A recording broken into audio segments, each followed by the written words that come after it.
includes everything but those horrible opposing views. The Kate Daly Show starts now. President Donald Trump on Tuesday said he's pulling back on his threats to widen attacks on Iran, subject to Iran agreeing to a 2-week ceasefire and reopening of the Strait of Hormuz. Iran soon after accepted the ceasefire, but emphasized that, quote, this does not signify the termination of the war. Where does the real power lie?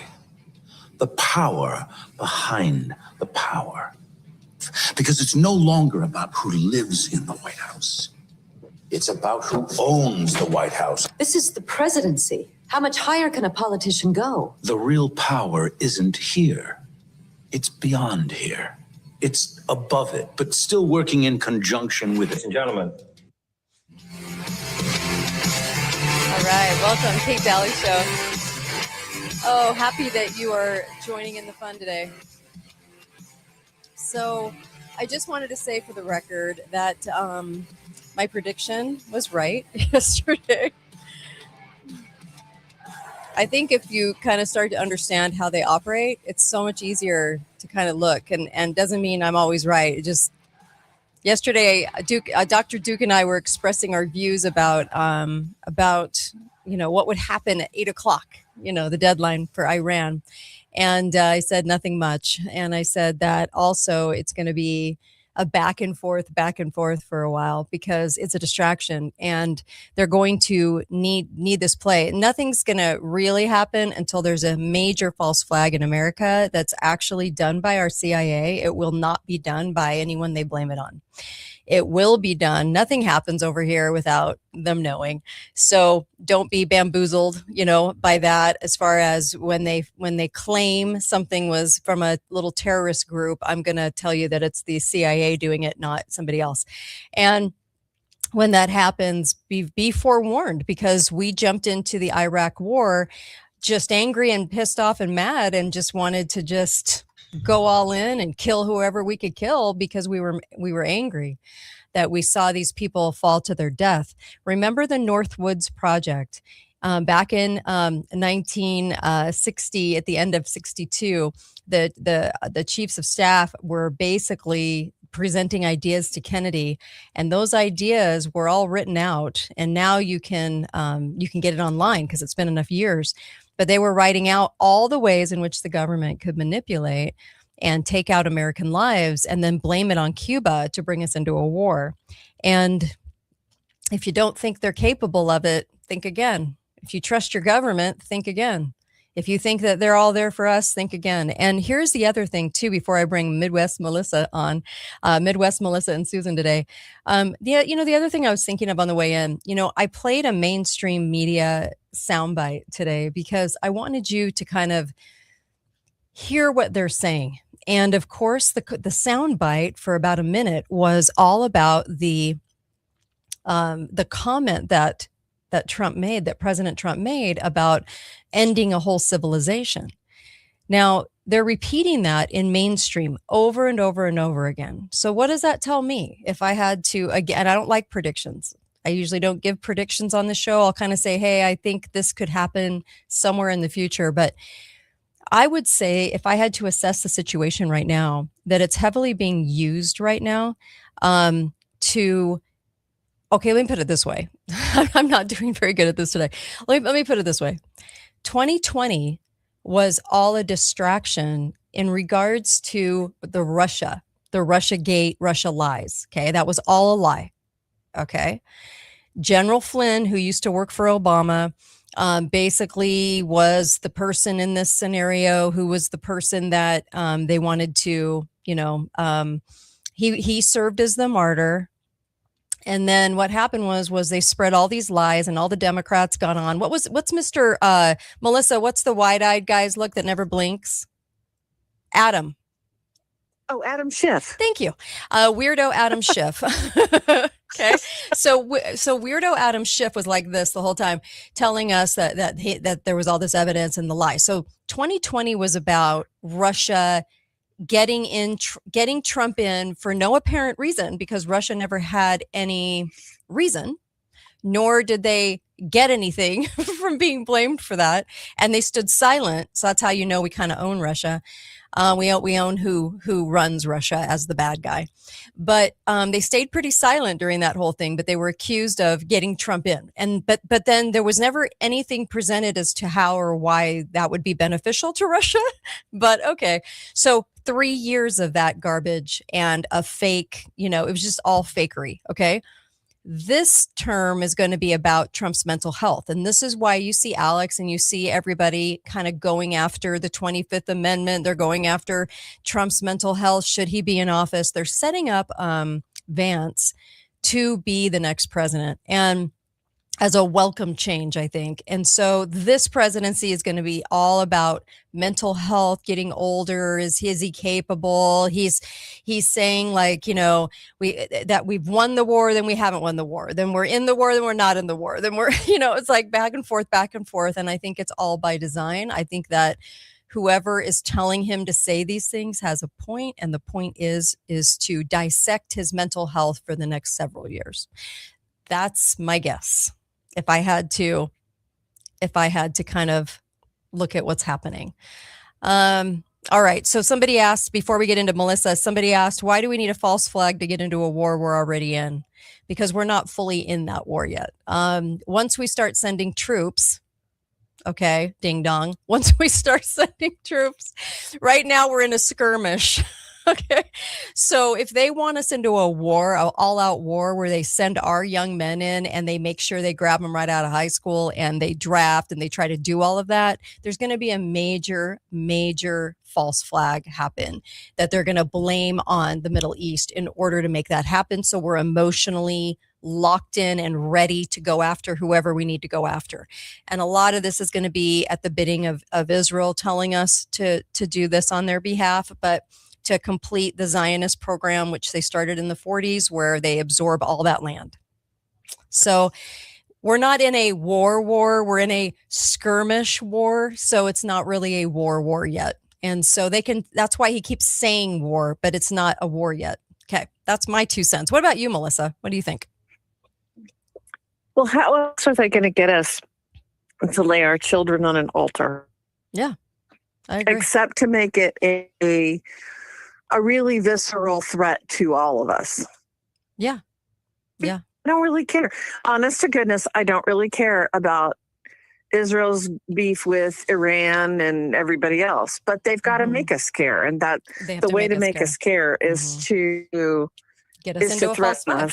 Yeah. It's kind of like it's kind of like when they did COVID and they blamed it on China. You have to have an excuse and a blame, because you can't ever look at who's really doing it. You have to actually look abroad somewhere. Somebody else is to blame. But anyway, go ahead. Well, the big surprise, I think, this time around may be that the youth, by youth I don't mean children, I mean draftable age people, are supportive of this. They are not at all.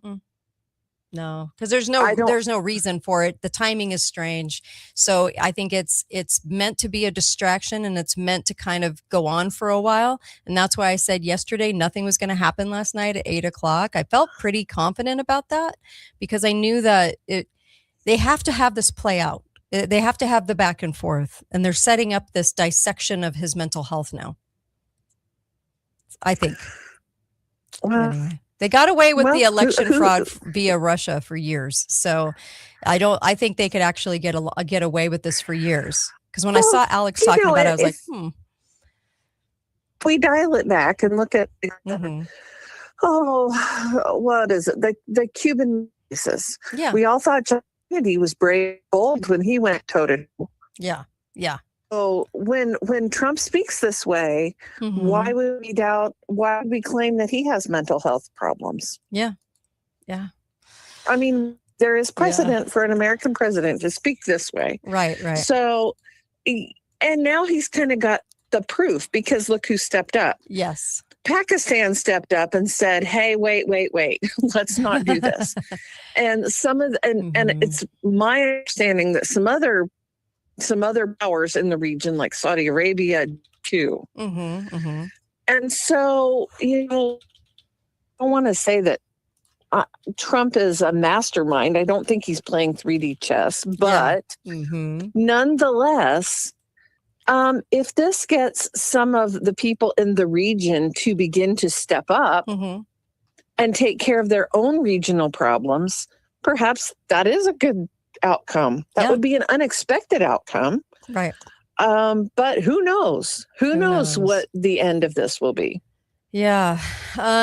Well, I think they're definitely going to get some mileage. So I would expect the mileage to be had. But, here we talk about both sides, and we talk about without a tribal mentality.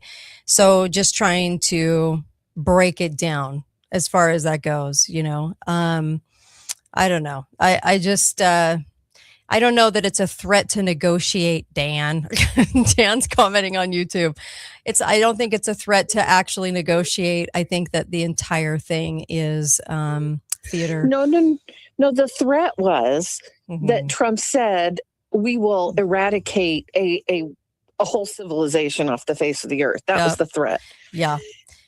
Yeah. And yeah. now he looks all moderate, because now he looks like when Pakistan stepped up and said, "Hey, wait, stop, that we don't want this."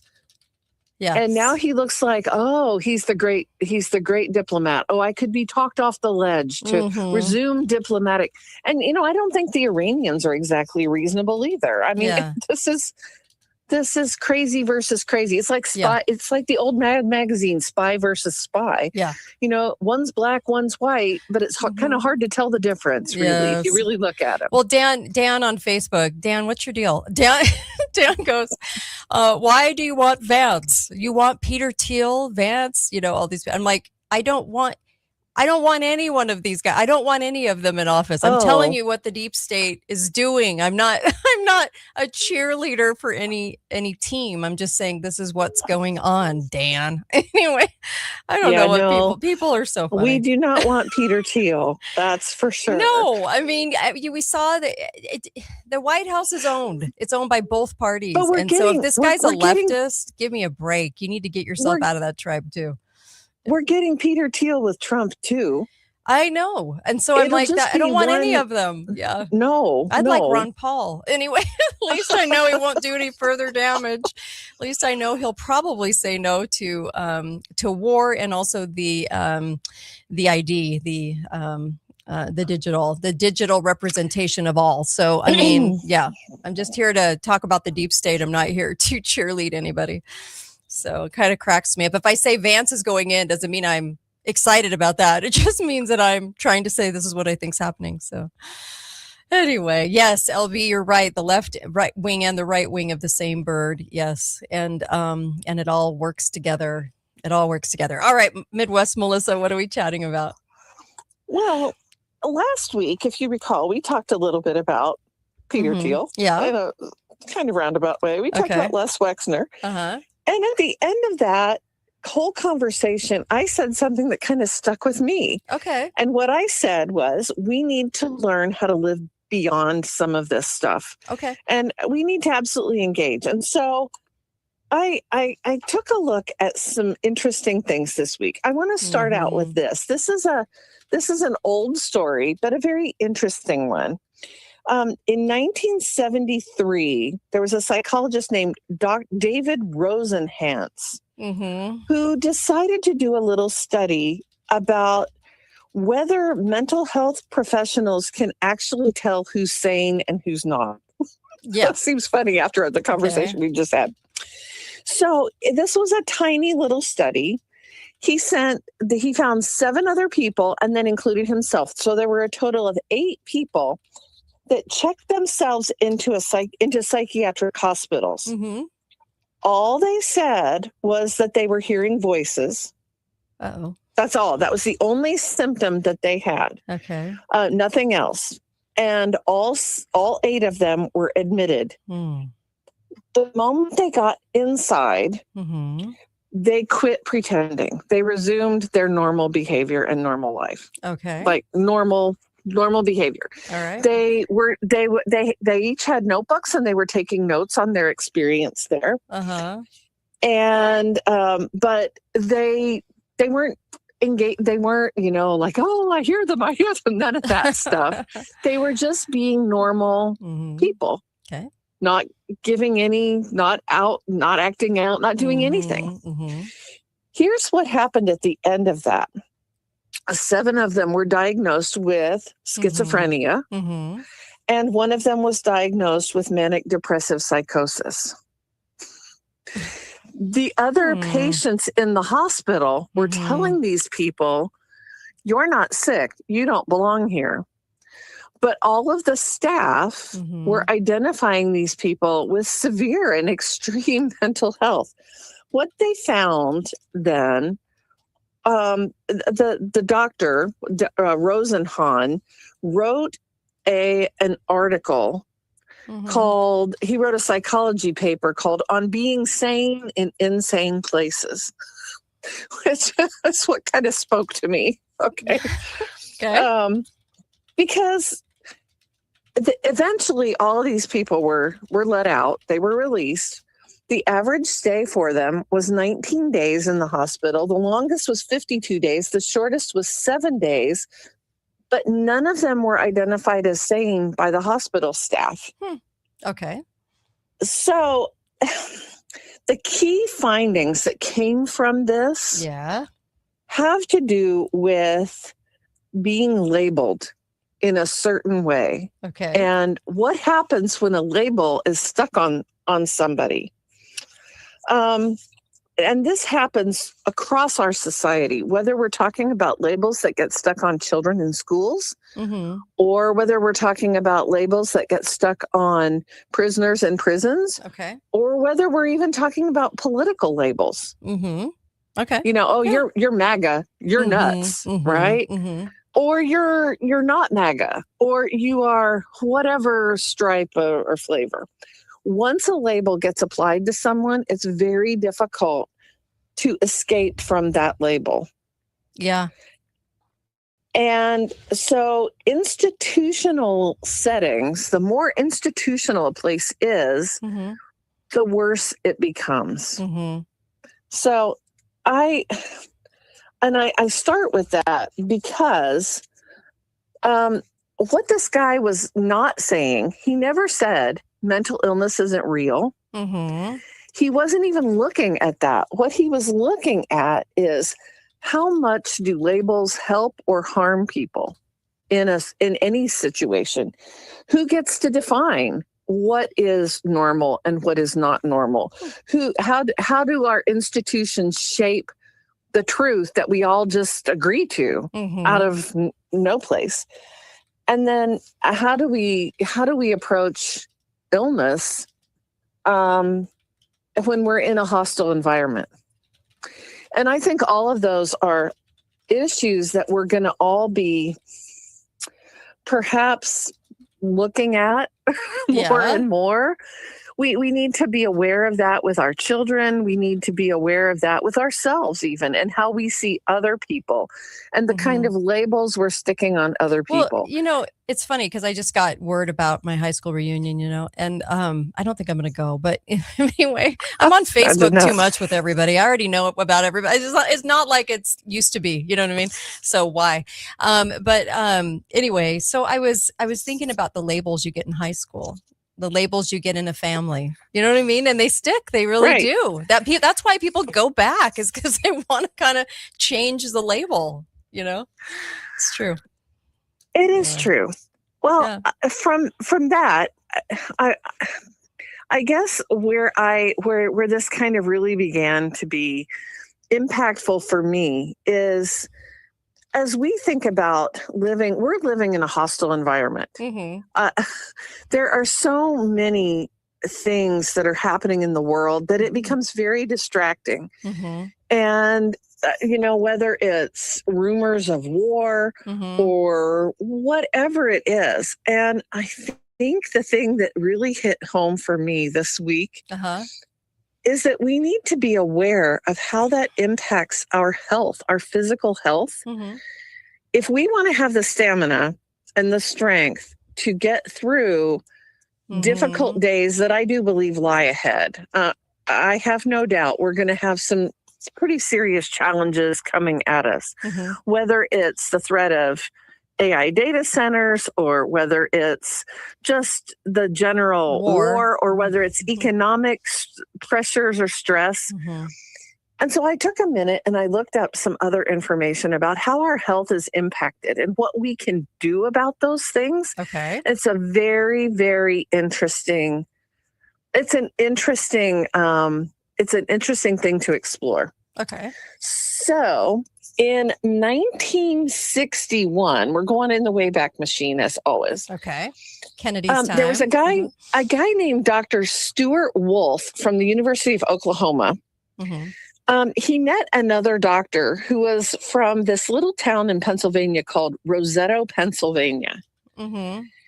And what the doctor from Rosetta told him was that he, in his practice in this little town in Pennsylvania, Mhm. had never had a single patient that had a heart attack under 55 years old. That there were no suicides in town, and he never treated anyone with peptic ulcers. Ever. He had not treated anyone in his practice. Okay. That their little town had basically a 0% crime rate. Mhm. And this caused Dr. Wolf to be like, what the heck is going on in that town? Even in 1961, he thought that was really kind of extraordinary. Sure. So he sent a team of researchers Mhm. to Roseto. And what they discovered was that Rosetta, they looked at everybody's health records. They interviewed the people in the town. Mhm. They really kind of turned the town inside out. Okay. And they found out that their yearly death rate was 50% lower per 1,000 people than any of the towns that surrounded them, even though economically they were the same as everybody else around them. Okay. So the people in town, they were not eating differently. They weren't working in different jobs. Mhm. He couldn't figure out what was the key here. Why? They found out that people smoked cigars and they ate sausages and they did dangerous jobs. Nothing seemed to be any different than any place else. So what was different? Well, what he began to look at in Roseto, as they stayed there for a while, he looked at the social network in the town. He began to realize that most of the families in town had they were multi-generational families. They tended to eat together frequently. The neighbors knew each other. They waved at each other. They were friendly to one another. Mhm. When somebody in town was in a hard spot, people around them gathered together to support them through their tough time. Mhm. They found out that they went to church together. They knew one another, and it began to suggest to Dr. Wolf, Mhm. that it wasn't anything that they did. It was the social networks that they had that actually were protecting them from cardiac disease. Interesting.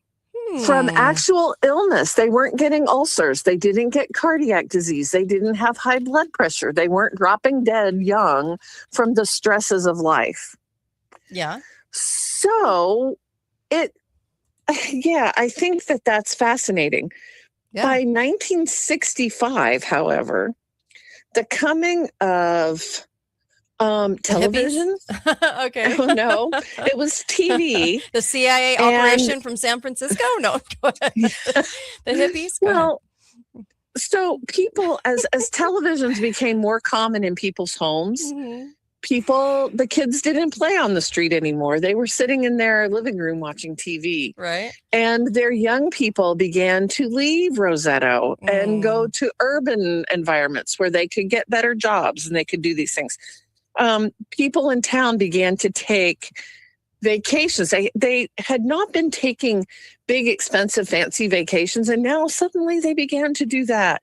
And you know what happened? By 1971, what they call it, the Roseto effect, was in essence dead. It was gone. Their positive they had in network was gone. 1971, they had the first person who was under 45 years old die of a coronary incident. And over the next 30 years, all of those positives that had been observed in 1961 disappeared. Roseto became just like every other place. So I think that as we talk about, there's endless talk we all have to take a vaccine for our health. We all have to, oh my gosh, joke. take this statin drug to lower your cholesterol. Whatever it is, our medical system has completely denied the power of social networks on our health. Yeah, for sure. This is why I go to church as well. Same thing. Well, if you have a good church that is supportive. Well, if you're going to the church of Satan, I would imagine that you're in the wrong one. But they wouldn't cause the same glorious feelings. But when you are going and understanding Christ and learning about Christ, then you're good to go. I think those feelings each week are amazing. They do amazing things. They want us to, I think that you walk away going, I want to be better, but also that you have people around you that want that feel the same way, which is always nice. And it's not healthy to be a loner, so it's nice to see other people. And then also you're getting reminded about priorities and good things rather than the crap of the world, which we have to talk about every day. So I would imagine that's one thing that keeps me sane. Yeah.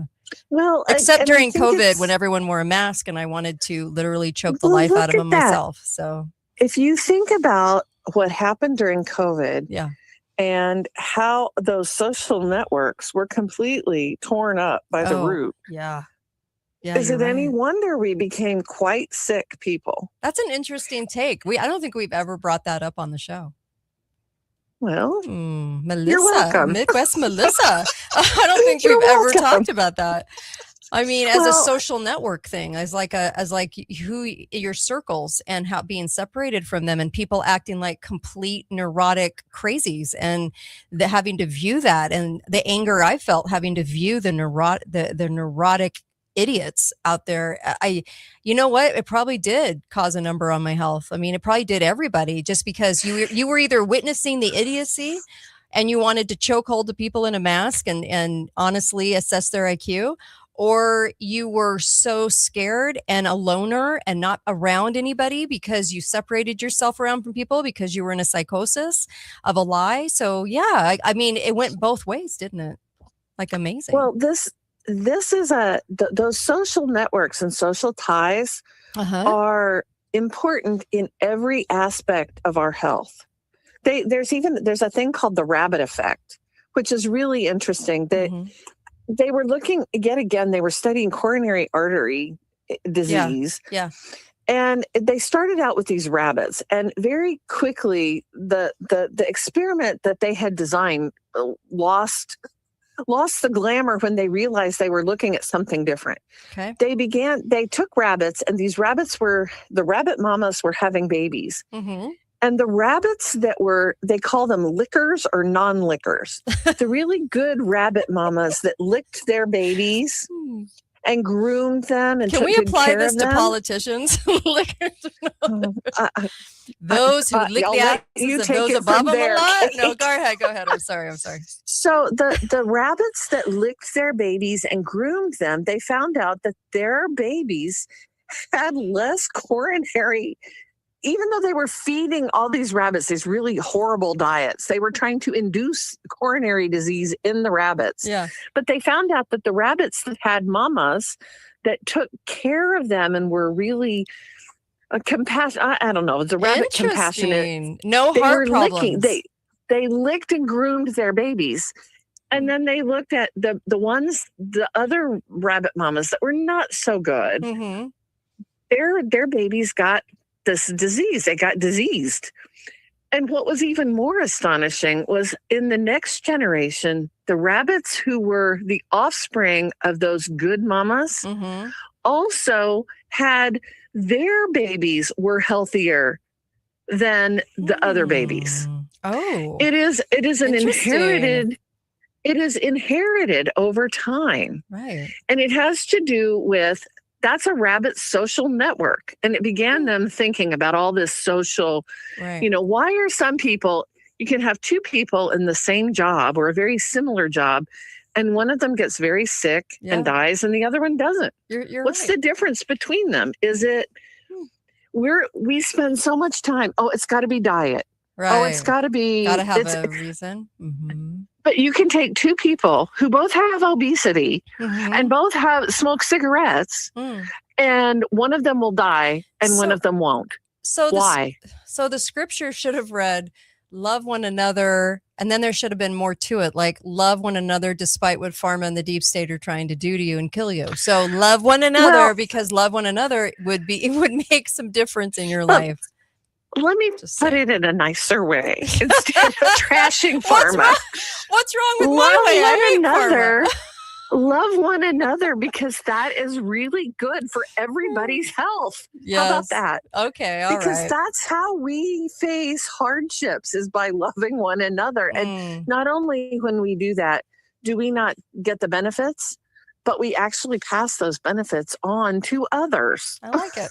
No, I do. I like They it. even did a swap at one point. This rabbit study was fascinating because they did a swap and they took the babies away from the bad mamas and they swapped the babies Uh-huh. so that the bad mom, the ones that had been born to the bad mamas were given to the good mamas, Okay. and suddenly their health improved. Oh, interesting. Okay. It's fascinating. Yeah. So this is not a parenting thing. This is about social networks. And the benefit of being around people that love and care for you and actually Correct. truly do. And that you Mhm. love and care for back. Yeah. That is how eventually they began to think of the Rossetto effect. Mhm. Was the social networks in that town were what made people there healthy, because they couldn't find anything else Mhm. that manifested differently than anybody in any other town in their area, except these people. Rossetto was a big Italian community, Mhm. and they brought their Italian culture with them, where, all the grandmothers are making pasta on, for everybody. And the grandchildren are hanging out with their grandparents and the parents, and everybody's one big family in the town. And it worked, and it improved their health. Right. Okay. Well, let's talk about this too.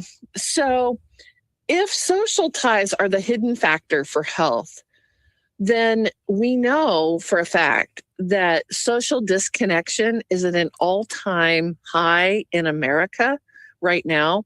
1 in 5 adults reports having chronic loneliness, and that's a number that's increasing. If you're over Interesting. 60 years old, 40% are reporting that they are lonely. In 2015, they did a study in the UK, and they found that 1 in 4 people over 75 years of age go days without seeing or talking to anyone else. They're just alone all the time. Wow. And their primary companion is their TV. Lest you think this is a problem with the elderly, right now 1 in 10 children says that they have no friends Wow.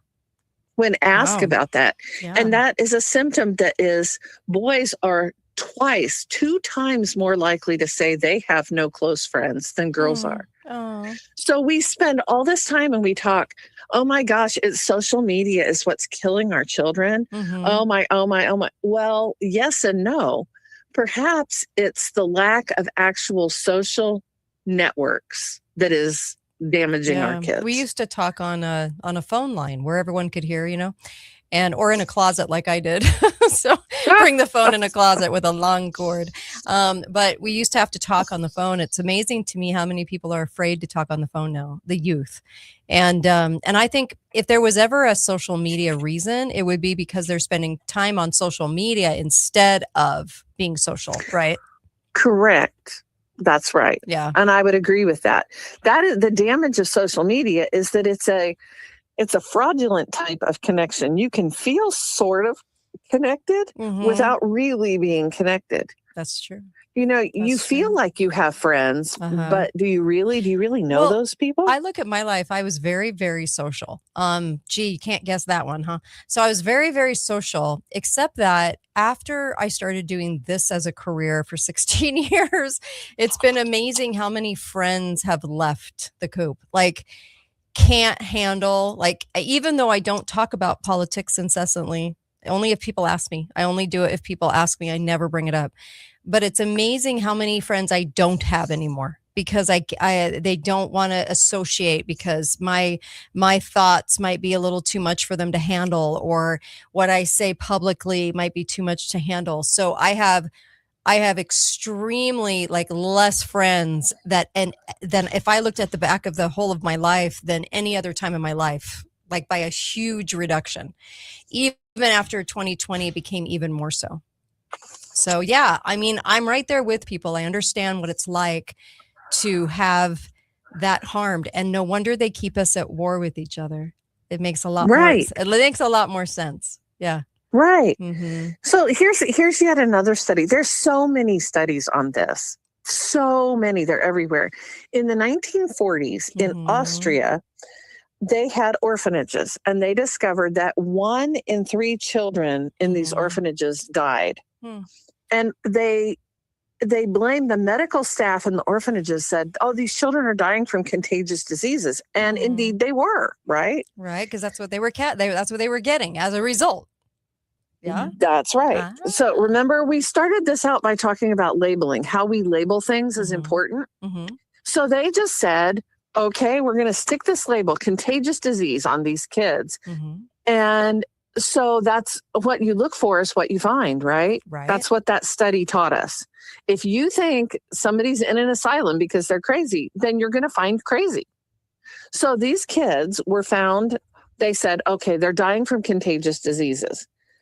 So they took those children in those orphanages and they isolated them. They put them in beds because how do you fix a contagious disease, right? Mm-hmm. We all know, if you don't know by now, social distancing, right? We had to put them they put them in a bed all by themselves in a room where they had no contact with any other kids, so they couldn't get sick, right? Right. The numbers didn't change.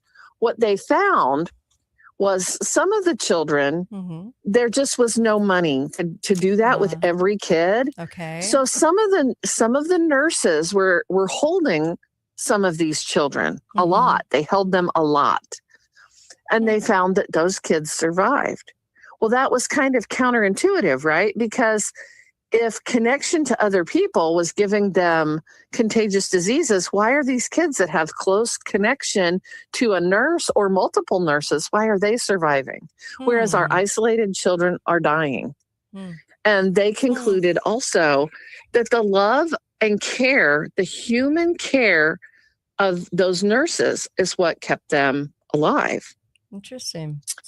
I will tell you, I had a child, my oldest son was critically ill.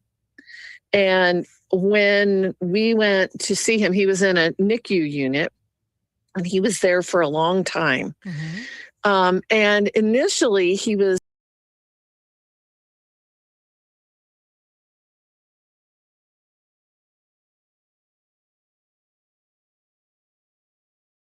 in the NICU. And then later when he got out of the sterile room into the regular NICU population, they encouraged us to hold him as much as we could. They did a lot of skin to skin stuff, where they would just put him like up on my chest.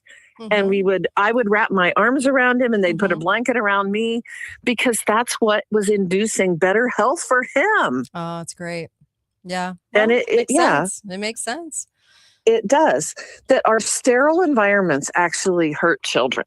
Mm. So to go back to some of this loneliness stuff, loneliness is not about being alone. It's about feeling not connected to anything or anyone. Mm. So we Sure. all know, like, I can be alone and feel perfectly reasonable. But they found that people who suffer from long-term loneliness have higher rates of obesity, oh, wait, you mean maybe we shouldn't give Ozempic to everyone? How would it be if our Right. doctor prescribed to us, Mhm. instead of saying, here, take Ozempic, maybe you should go down to the community center and take a class? Or Yeah. maybe you should, go volunteer somewhere. Or how can we get you out of the house and back in among the living, right? Well, I'm married to a therapist. Mhm. So Yes, that's okay. true.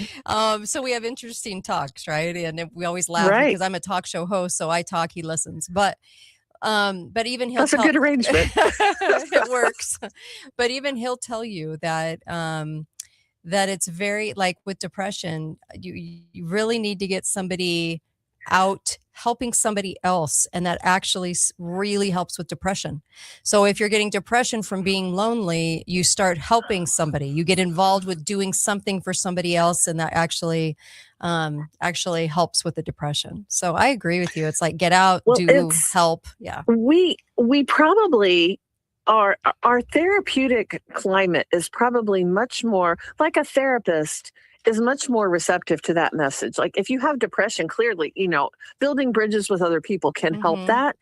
But what we don't see is our medical establishment looking at somebody who's got high blood pressure, who's got obesity and bad cholesterol, and prescribing for them social interaction instead of a statin drug and Ozempic and what did I say? High blood Mhm. pressure, whatever the blood pressure medication is. Mhm. We don't. There's two sides to the medical establishment, right? Mental health people are aware of a lot more of this than our regular doctors are. Mhm. Our doctors are trained to look for like not medical, but cause and effect related to our physical bodies. And what they're not seeing yet is the connection of can I just say, our spiritual selves to Yeah. our physical self. Okay.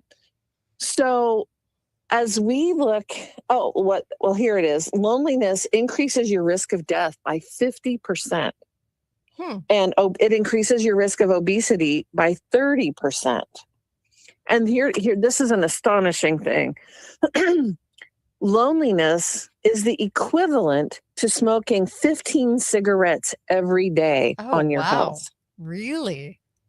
Yeah, that's what Okay. the studies have said. That's the Jeez. damage. So what doctor would, if you go into your doctor and you go, I'm just really lonely and I'm struggling, and they take your blood pressure and they get all the numbers and they do all the lab testing, Mhm. who's going to say, if I was smoking, they'd tell me to quit. Mhm. But when they see all that, they're not going to prescribe for me social interaction. Okay. They're not Okay. going to say, get out of your house more. Right. They just don't think that way.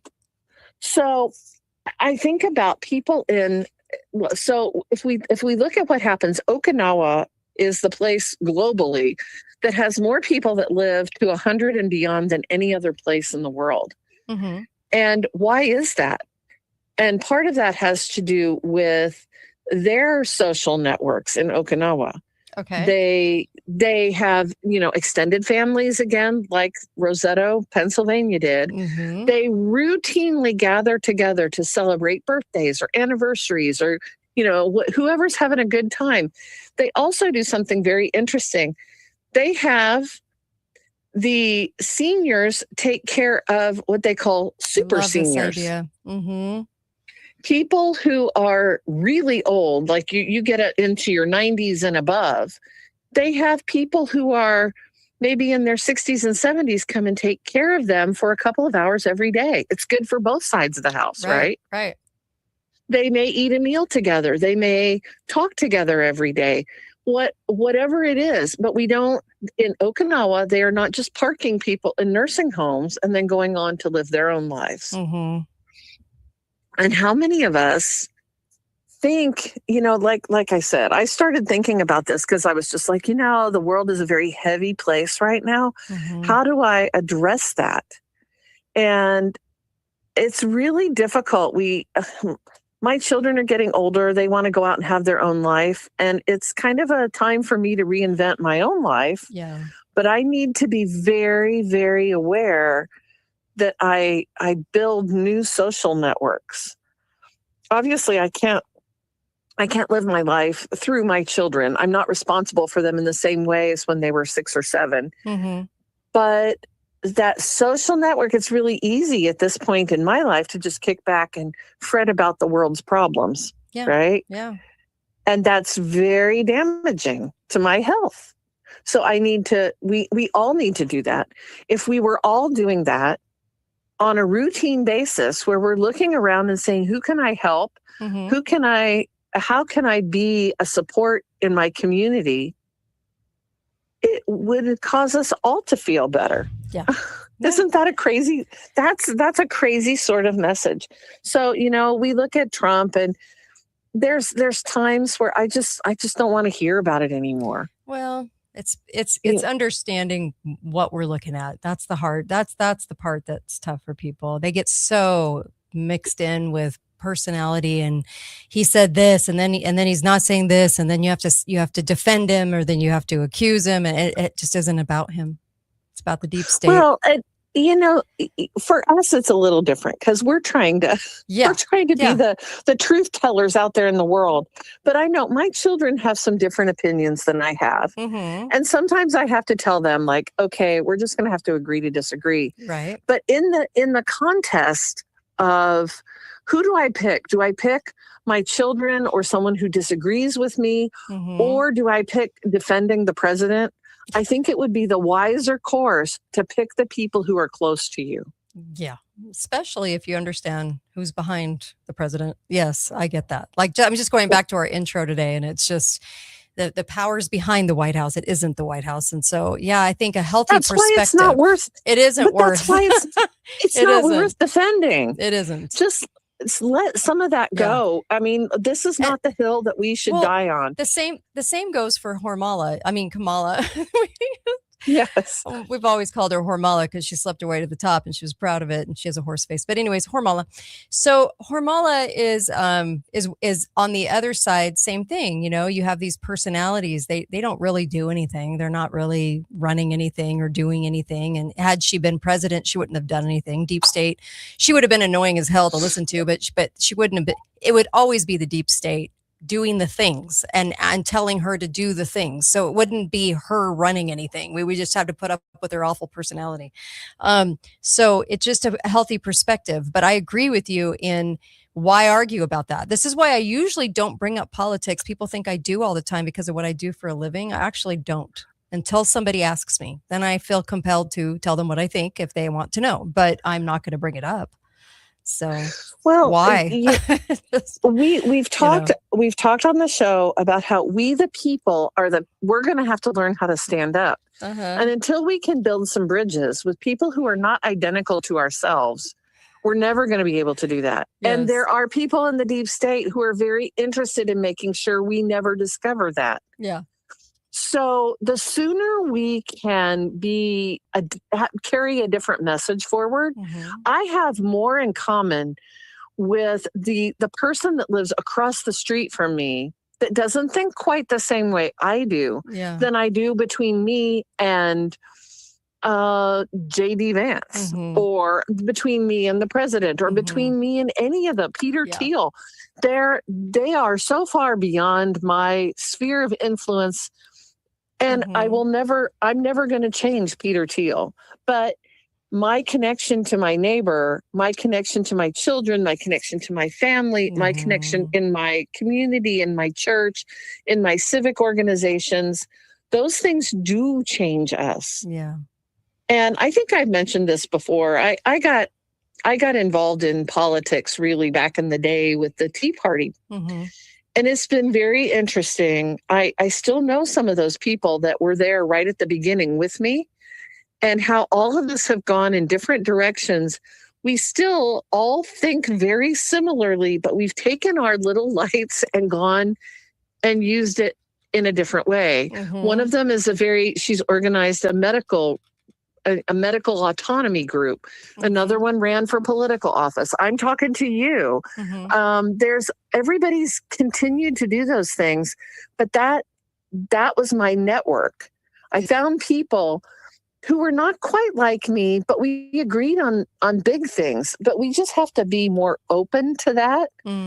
we're not ever going to agree 100% with anybody else except ourselves. Yeah. And that's a very lonely place to be.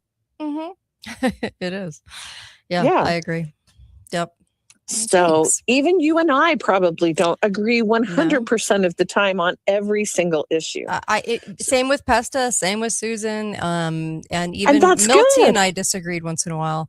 I think he's saying that we disagreed a lot more now that he's left the show, but actually I don't remember that. I mean, I remember we got along pretty well, like on certain, like most items, but I always feel like it's good to have these conversations. When people say, you know, why do I have the co-hosts I have? It's because I like that they're willing to have dialogue about something and even and disagree with me. And I love that. I think it's great. I think it's healthy. Why not? Let's have that dialogue. So Melissa, Susan, Dr. Pesta, Chrisanne, everyone's willing to have that dialogue, which I really, really respect.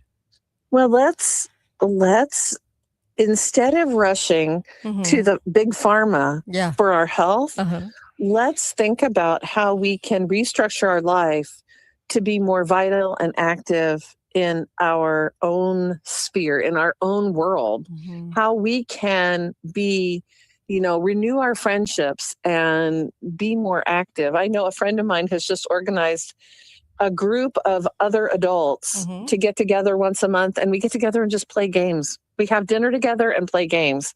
And it's been so fun. Nice. It doesn't have to be serious. Nobody's solving the crises of the world. And I know in that room, there are people who do not think the way I do politically. And you know what? It's fine. That's not what we're there to do. We're there to have a good time and have dinner together. Right. Right. We can do that. And hopefully they'll see the light. Us. Hopefully they'll see the light someday. Well, you know what? That's on them. That's their journey. I don't have to convert. I am not the missionary of everything. Yeah. They have to, you know, people have to embrace their own thinking and their own journey. Yeah. So I always think that too. Yeah. Well, you know, it's good. I'm like, they'll get there. They'll get there. Enough will happen that they'll finally get there. I'm sure of it. Well, one of my friends that's in that group, she and I have disagreed about many things, but she always asks, it's kind of funny. She asks me, well, what did you talk about on the radio this week? Yeah. And it's fascinating. Like if I tell her, I talked about the connection between our health and our social networks, she would be interested in that. Ah, okay. Well, yeah, I'm sure both sides of the aisle would be because of what's been going on. And I hope everyone takes a look at how divided they love us to be. They want to make us so divided that we're at each other's throats. What's even more interesting is after last week, when I talked about data centers, she agreed with me on that as well. Oh, interesting. Okay. So I think the divide is much less than we believe it to be. Yes. Yes. And my take on politics, now that I've been doing this for 16 years and where it's led me, is not shared by any majority of any people. And I get that. I understand that. So I know that whenever I voice what I think is happening and the fakery and the theater, I know that that's not going to be accepted by 99% of the people. And it's okay. Like, I'm okay with that because I know that maybe they're not there yet. So I understand. And I understand that some people just can't hear it. They only can hear what they think is happening. Right? Yeah. And okay. That's okay. That's okay. But for our own benefit, to get through the days that lie ahead, when things get really difficult and things are hard, when gas is, I just heard that gasoline in Germany is $11 a gallon right now. Ouch. When we get to that point, we're going to need each other. You know what's sad about that is the big lie that accompanies it. And I can talk today. And that is because Europe doesn't get their oil through the Strait. So why is this wreaking havoc on those oil prices? But see, people won't look for the lie attached to it. After 2020, they got zero oil from there. So what's interesting is people won't look for the lie, but they'll look for that. They just deal with the information, but they don't look behind it to see the lie. You know what I mean? But I think that's what we try to do, to try to understand it more rather than just be aghast and be angry at it. They just don't want to understand what's behind it. It's hard. The point, I think at least part of the point for me is that if gasoline was $11 a gallon here where I live. Mm-hmm. I may understand it all, but I can't change it. Right.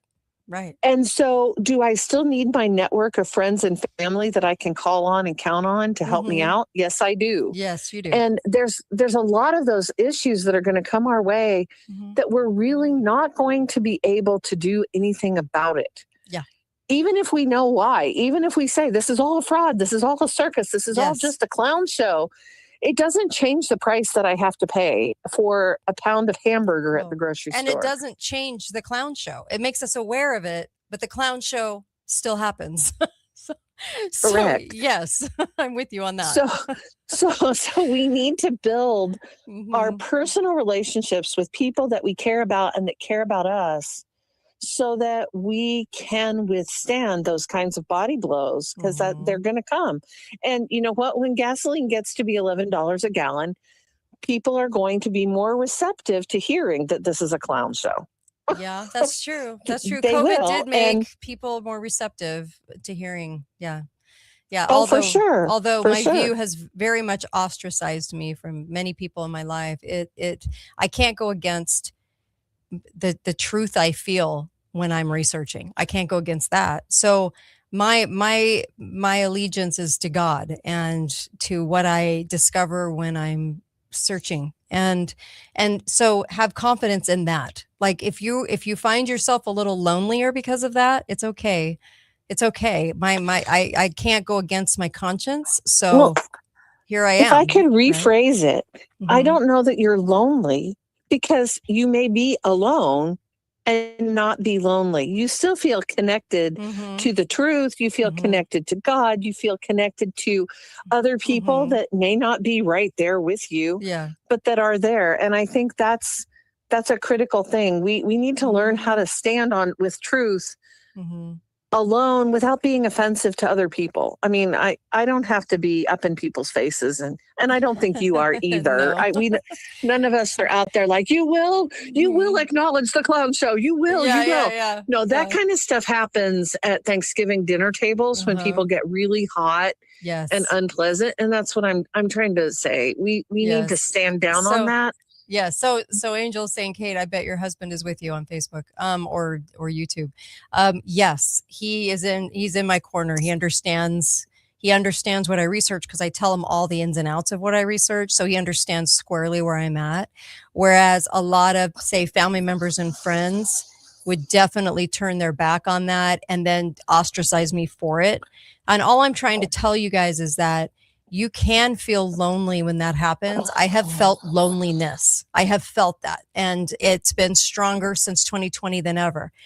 But at the same time, I know that I'm being true to conscience. So I continue to do this, even though I know that I'm preaching to less and less of a choir because of the messaging of what I'm saying.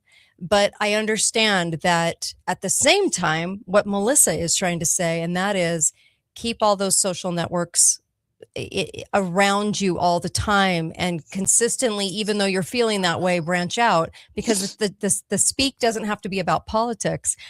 It's so fascinating. When people meet me off the air, they're kind of shocked that I do not talk about stuff unless somebody asks me a question. And I don't feel comfortable just getting in everyone's face ever. I've never been that person. And so people get actually quite shocked when they meet me. But you know what though? I'll tell you, stand firm in what you believe though, and don't let the big social groups that are in tribes try to dictate to you what your conscience says to you. So be bold when you finally figure this fraud out and this mess that we're in. Be bold anyway and speak out, but also reach out to the social groups as well. I love your point today, Melissa. I love what you're saying because I think it's Well, we have to. Yeah. We're not going to be any good to anybody Yes. if we're sick and lonely and Yes. miserable and obese Mhm. and out of shape and all Yes. those things. You know, Yes. if we have high blood pressure and cardiac disease, Mhm. how good are we going to be? Yeah. We're not going to be good to anybody. I agree. So we have to kind of Mhm. balance our lives out. And Mhm. that's what that was just a message that really kind of came to me this week, is like, Yeah. this is my message. So thank you for Mhm. giving me an hour's worth of therapy for free. Thanks for bringing up. I actually love the case studies you brought up. I think that's fascinating, and it's something we need to look at when the scriptures tell us to love one another. He's not kidding, and we need to take that advice. And I've always found that if you go back to the Bible, you'll always find the most honest advice, the best, the best recipe for living. And it's actually gotten me through 16 years of dealing in the very dark, is to understand God and to understand our Heavenly Father, to understand that is real, and it is real. So I don't care what Well, anyone says, it's real.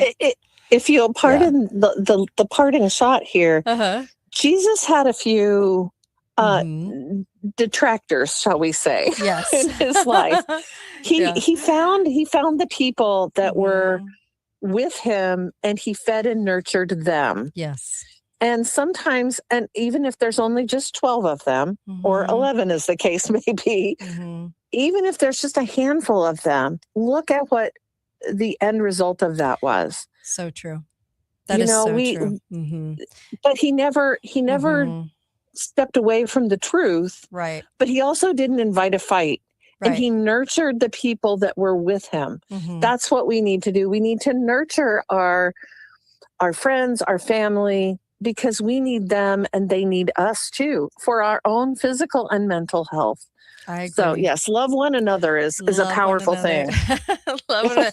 Be bold, speak up, but love one another at the same time. It is. Exactly. It's very hard. And my dad is on hospice, and it's been quite difficult. And but we kids visit him daily, and that just that alone really helps him. And so I'm telling you, it is vital. It is vital. We have to love each other. We have to love each other. It's very, very important. We Love do. and respect. Love and respect. That's the thing. Thank you. Appreciate you. Alrighty. All right. All righty. Thanks. Until next week. Until next week. All right. Appreciate that. And Susan, are you able, let's see. Let me see if I can add Susan. We're having some technical problems today. So I'm adding Susan, hoping that and you won't see a picture of her today, but I'm just hoping that she's on. Are you on? I am. I'm right here. Oh, nice. Okay, excellent. And big thank you to Melissa. That was great. It was a great hour. She did a great job. And let me just tell you how vital and important that is. It's amazing. Okay, Susan, are you there? For some reason, I'm live, so nothing I can do about this, but I'm going to actually tell Susan to call the hotline because we're having just weird issues today. So I'm not quite sure why that is. But that's okay. We'll remedy this. I just can't do two things at once. So, sorry, guys. Okay. So I'm just sending her the number just to make sure she has it. So we'll get her back on. Wait, let's see. Okay. Okay, Susan? Yeah. Okay, that is Can you weird. hear me? Yeah, I sent you the hotline number so you can call back if there's another problem. But Okay. all right, can't wait to hear what you have to say. By the way, people were asking me about Vance before we get started because we started out the hour talking about, yes. I said yesterday that nothing would happen at 8:00 last night, that it would go into this back and forth thing, which it did. And then of course, so that was my prediction. And there wasn't going to be anything that happened. And are we grooming Vance? So the latest headline is Vance to hold peace talks with Iran on Saturday. Now, I want you to kind of think for just a second about that. So this is the first time the vice president, like I remember when Obama was in and he had Dingaling in as his VP, and Dingaling was sent off to do the stupidest things because no one wanted him in the room because he was that unpopular, even with Biden. Yep. So at the same time, I'm just saying that we're seeing a vice president do more, be more, present more, talked about more than probably any vice president in history. And there's a reason for that. And 2 years ago, when I predicted they would put Trump back in, and everyone disagreed with me. Joel Skousen disagreed with me. Gerald Celente disagreed with me. Who's that obnoxious attorney that was on the show? The one that was in the in the Epstein stuff. Weinstein, no. In the Epstein, the obnoxious attorney I had on the show. Yeah, I do. The rude one.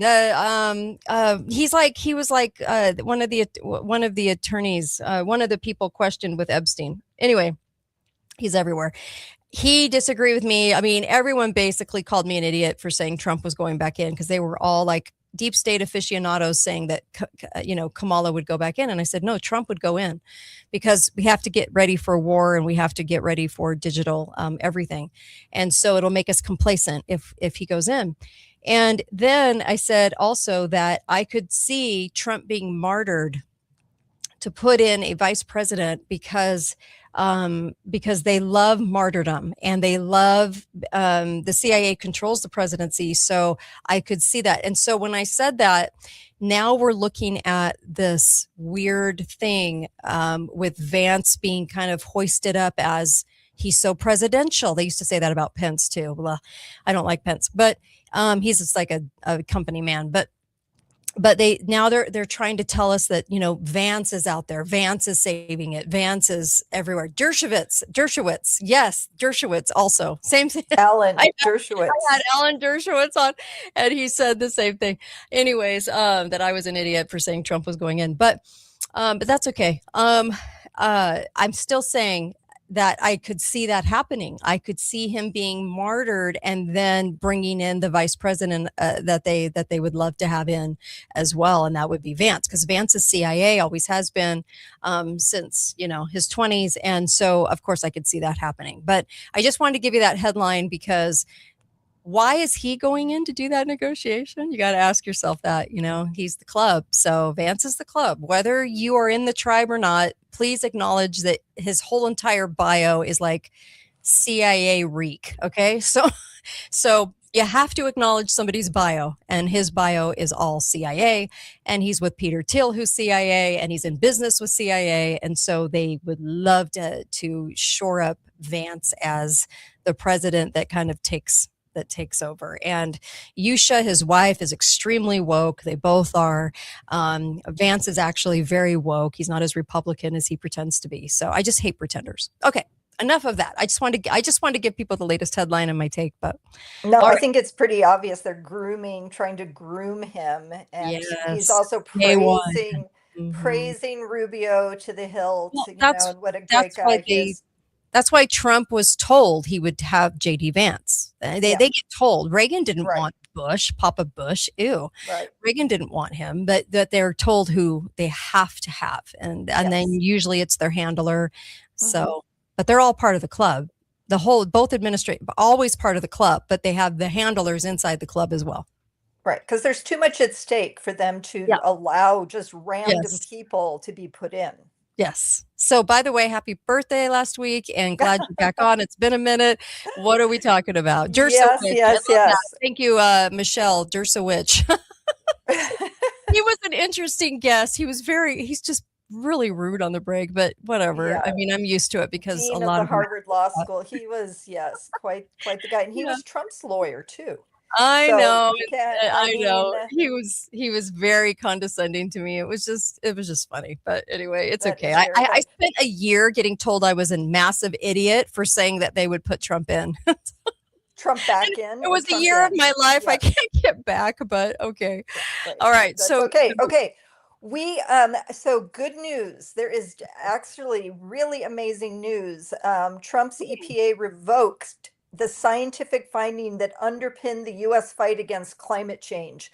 So all of the decisions, all of the rules, all the protocols they don't have a basis in any fact. The rule finalized by the EPA rescinds a 2009 government declaration known as the endangerment finding that determined that carbon dioxide and other greenhouse gases threaten public health and welfare. So this was the Obama era finding, legal underpinning.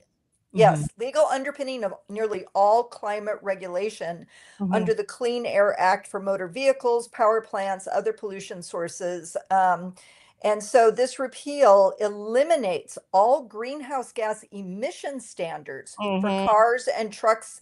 And it says this AP article said it could unleash a broader undoing of climate regulation on stationary sources such as power plants, oil and gas facilities, and there's going to be legal challenges to this.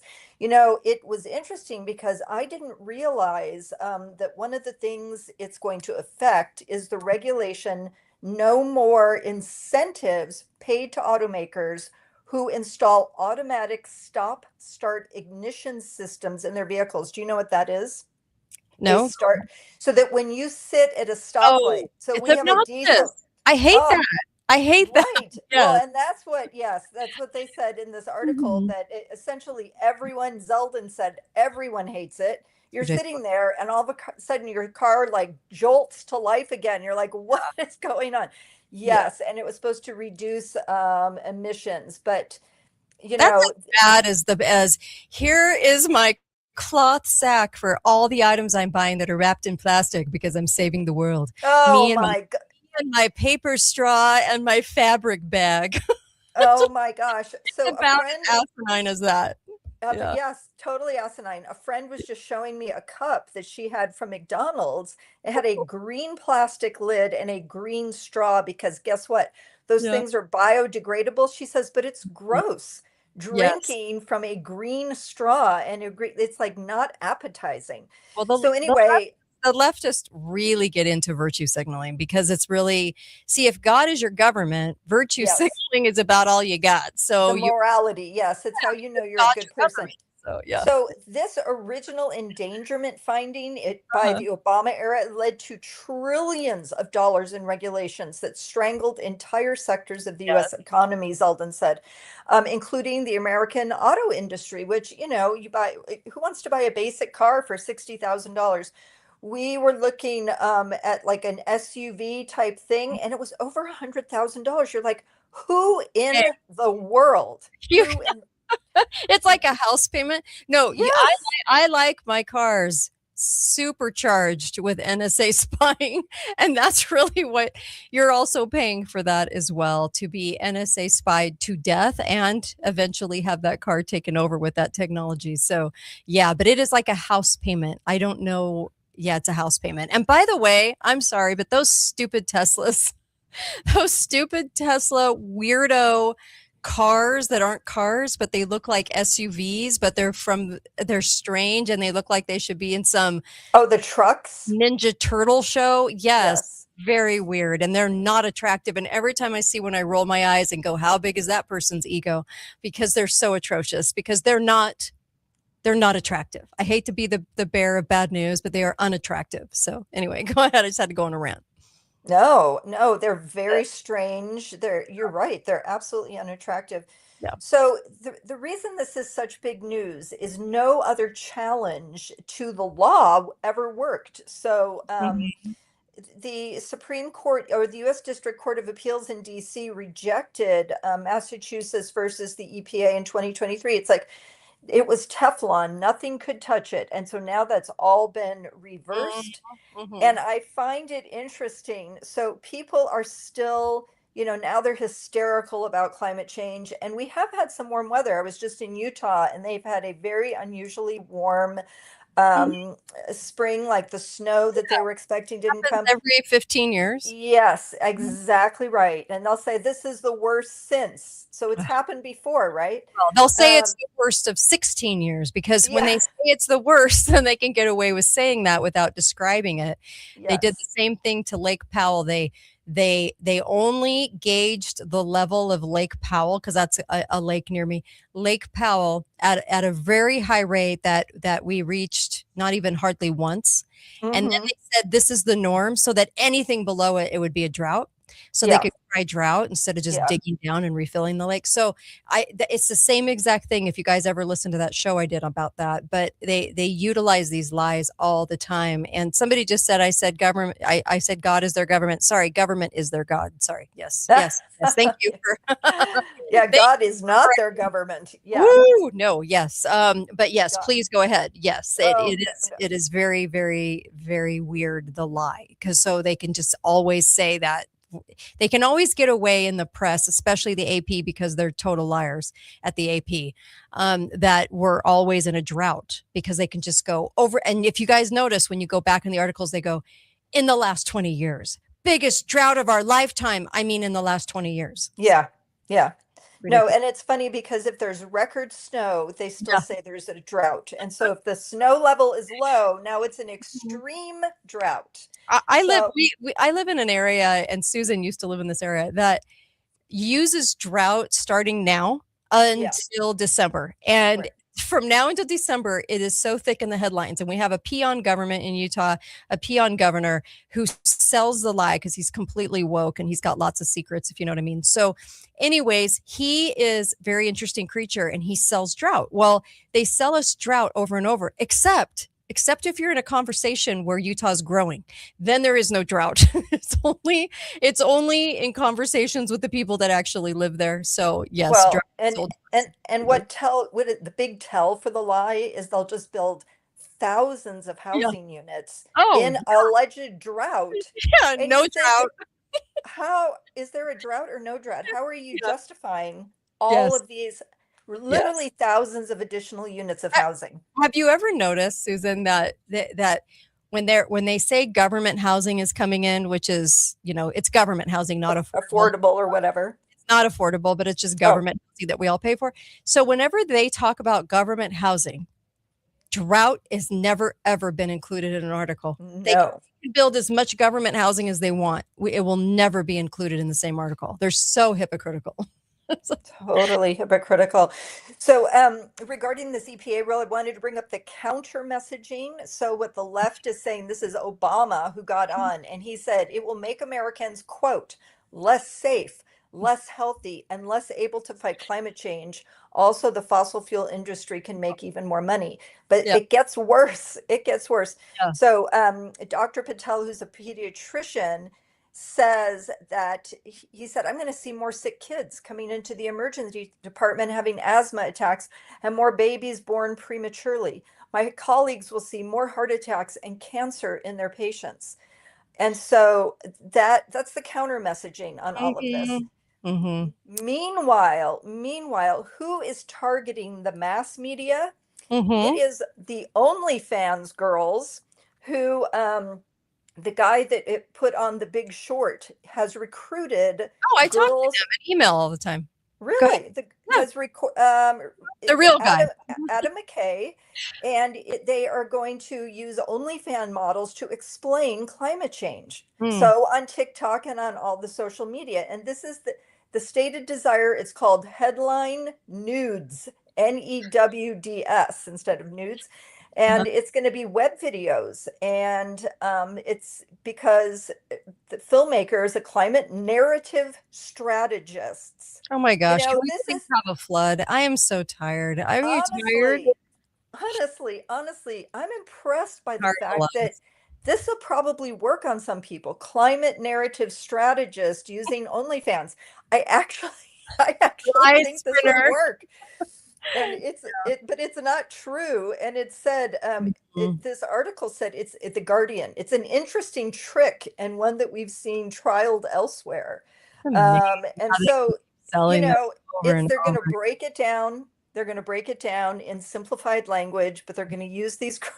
And I just thought, oh my gosh. What is who it goes called again? Wait, what is it called? A climate narrative strategist. I know, but the nude, the Headline Nudes, NEWDS. ew.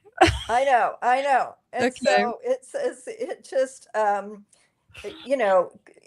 it says The Sun is Daddy is one of the web episodes in which Prescott slowly removes her clothes while explaining that solar energy could meet our global energy demands with less land than is being used by fossil fuel energy. Or in her words, Daddy is a giver. I mean, they're going to use sexual Ew. I just don't even sexual language. Hey, this is disgusting. It is horrible, but it is actually going to be effective on a certain percentage of the population. You know It's why clear. though? You know why though? Because when you sell a lie and you run out of angles, because obviously every 10 years for 60 years, we haven't burned up and died or frozen to death, as Right. told in the 70s. So when you tell a group of people that are climate enthusiasts that we die at the end of every decade and we don't, you have to now make it sexy. So now the lie has to be sold as sex, right? It's called, yes, It's called hotting up. Hotting up. It's like it was jaw dropping, and I Okay. thought, well, this is Mm, probably going to really work with a lot yeah, of young people who are influenced, and sadly. I am not surprised. I'm not Well, surprised. you'll be able to And see them and find them. They'll have their fabric bag with all their plastic wrapped items because they're saving the universe with their their dollar with their fabric. dollar plastic. And can I say something about plastic wrap? I have never in my life encountered more products that are so heavily wrapped that you cannot get into them. Like it is a Yeah. fight. They Oh, are double wrapped, triple do you wrapped. want They're to like, know something interesting too? These same leftist weirdos they never have an issue with Amazon and its packaging and all of its plastic that they use, right? They never say a word about it. It seems to me that the only problem that they see is at the grocery store, even though they're completely blinded and will not acknowledge that everything is wrapped in plastic except for the produce, which by the way goes in a plastic bag. But they don't care because they can't see the truth. So it's kind of sad whenever I see somebody like that. It's kind of like somebody with a mask, and even in today's world walking around with their vigilant mask, and I think, oh, IQ, like that's kind of sad. Like our IQ oh, is getting lower and lower yes, more, because less and less saving. oxygen. They do think they're saving it, but they never talk about Amazon. Don't you find that kind of compelling? The media never questions Oh, no, no, Amazon no. and all of its plastic and all the plastic that gets sent to people's homes, mine included. No, that is so true. But have you noticed that how hard stuff is to get into, like little tiny pill Yeah, things? And yeah, I mean, they make it, I think, how can really elderly people with arthritis get into this stuff? I Because know. I give it to my the grandkids and say, you open this because I can't. Right. So, speaking of Amazon, I'm so glad you brought them up. We recently took a road trip north in California, and every fifth truck was a big Amazon truck. And I thought, holy cow, Mm, Amazon has really, really taken over. But there was an article in the Oregon Capital Chronicle. Amazon had to pay just recently $20.5 million settlement mm, over Northeast Oregon nitrate pollution. So this is the pollution of groundwater wells. Over okay. 600 wells were poisoned Mhm, with excessive nitrates. mhm, Um, and part of it, so on the coast of Oregon is called the Port of Morrow, Morrow. mhm. There's 4 industrial parks with data processing centers, an ethanol plant, and food processors. And so it produces tons of nitrogen-rich water, and they use that on farm crops. But over the years, actually over the decades, too much nitrogen has been spread. And so now you have these wells that can't be used because they are too nitrate dense. And so one of the big warehouses there and processors is Amazon. So they agreed to pay $20.5 million. And, I thought this was such a small amount for Amazon. I thought this is kind of just go away money. Mhm. And sure enough, in their settlement, they said, we don't believe there were 17 defendants. So 17 companies got sued. And so basically, Amazon just said, okay, we're not admitting anything because this problem has been going on for decades. And Mhm. so we'll just give you $20 million. And that way, essentially, the lawyers get paid. You're not getting stuff out to these 600 families with the poisoned wells. And so some of these are like Madison ranches that use the nitrate water. Three Mhm. Mile Canyon Farms, Columbia River Processing. So these are actually food processors and Mhm. raising food that is using the water. But Amazon took the first step, and I thought, sure enough, it really is go away money. This article also said typically courts award 25% to 30% of such settlements to the attorneys. Hmm. So that's just the way it goes. It's probably more by the time they add up all their fees that they can, Right. add in there as time. But I just thought it was really interesting because how much more common is this going to be? The data processing centers use the nitrate laden water, but there's some kind of process where it condenses so there's even more of the Mhm. problematic water. Mhm. Um, anyway, it really is a problem. If you've ever been on well water, which I have several times, and then to have your problems with your well, right? Hmm. You have to dig deeper. And so the organizer of this lawsuit said these billion-dollar companies pollute with impunity without regard for the human cost. We've stood at people's doorsteps and realized nitrate may have caused their miscarriages or cancer. People can't sell or refinance their homes. They are stuck sick. They are tired of polluters getting away with the theft of their health and wealth. So it's kind of a good model to recognize that, people vote for all these big data centers to come into their areas, and then they're going to have to live with the fallout Hmm.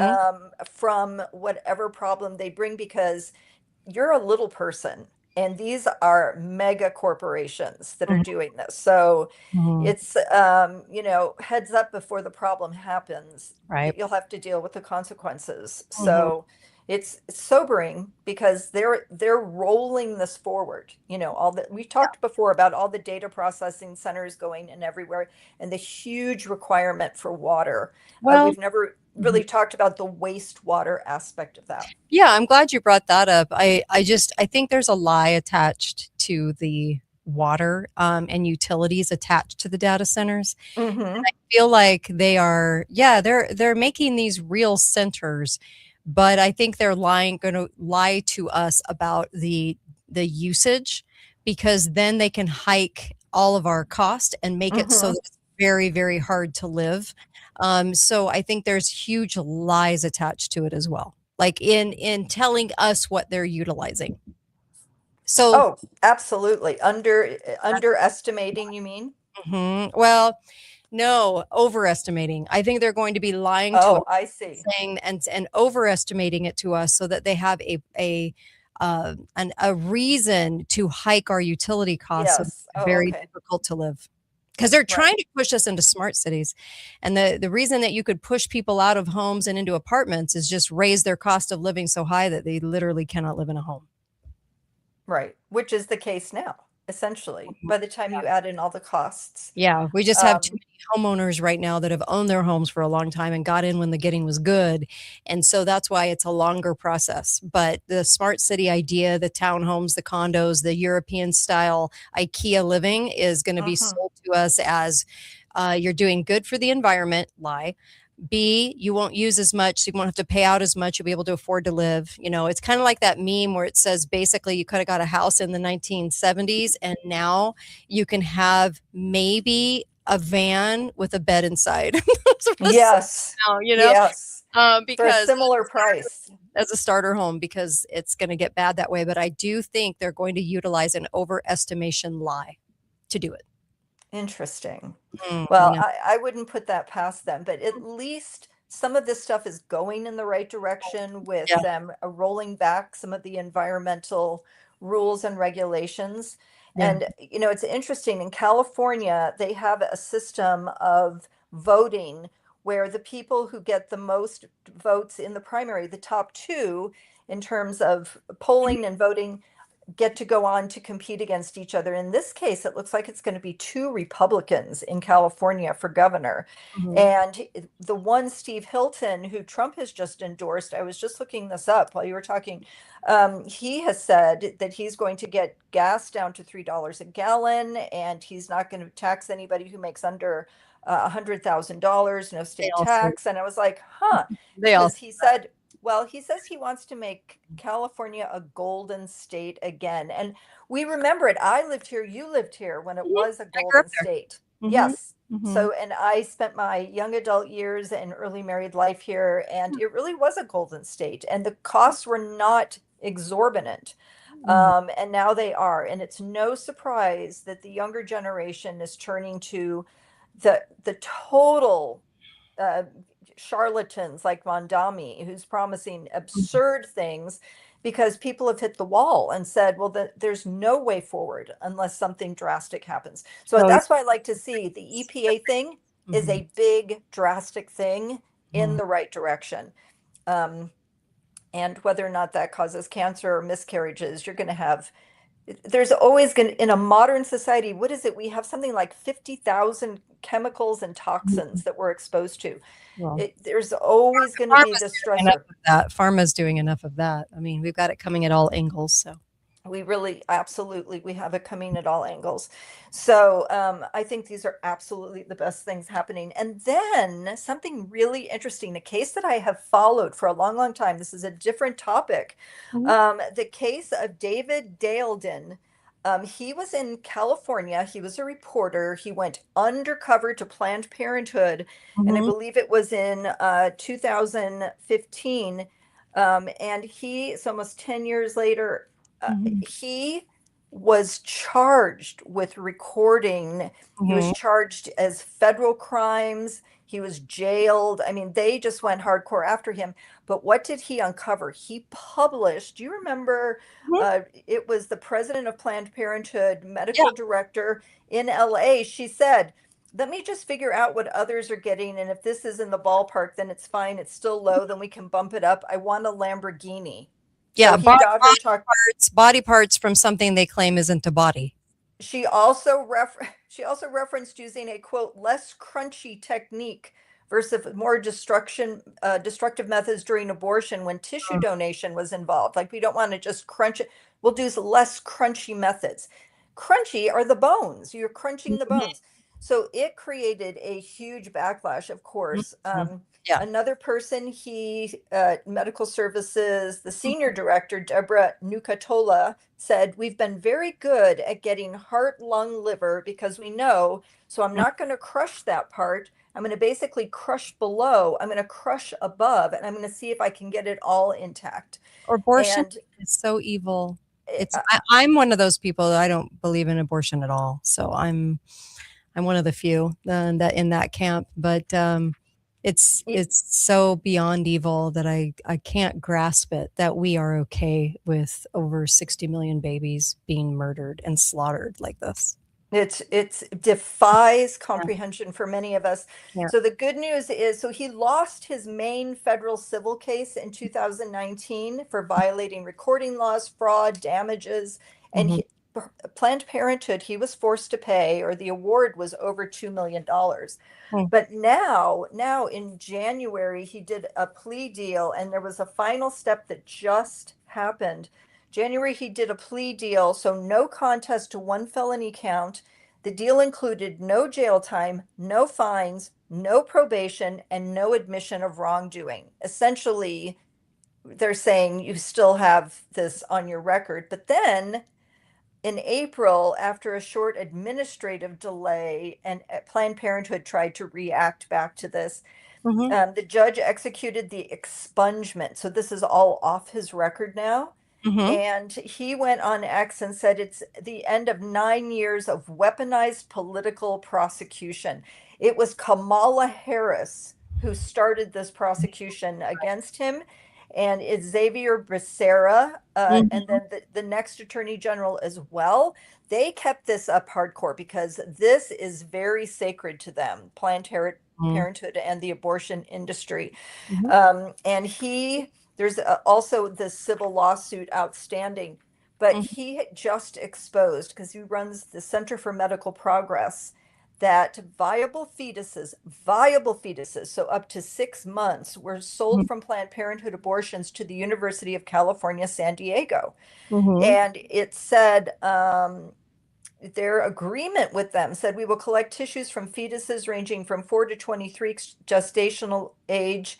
And it says, because, this article includes the fact that it was Biden who awarded the Presidential Freedom Award to Cecilia Richards, head of Planned Parenthood. And he said, Joe Biden said of her, with absolute courage, she fearlessly leads us forward to the America we say we are, a nation of freedom.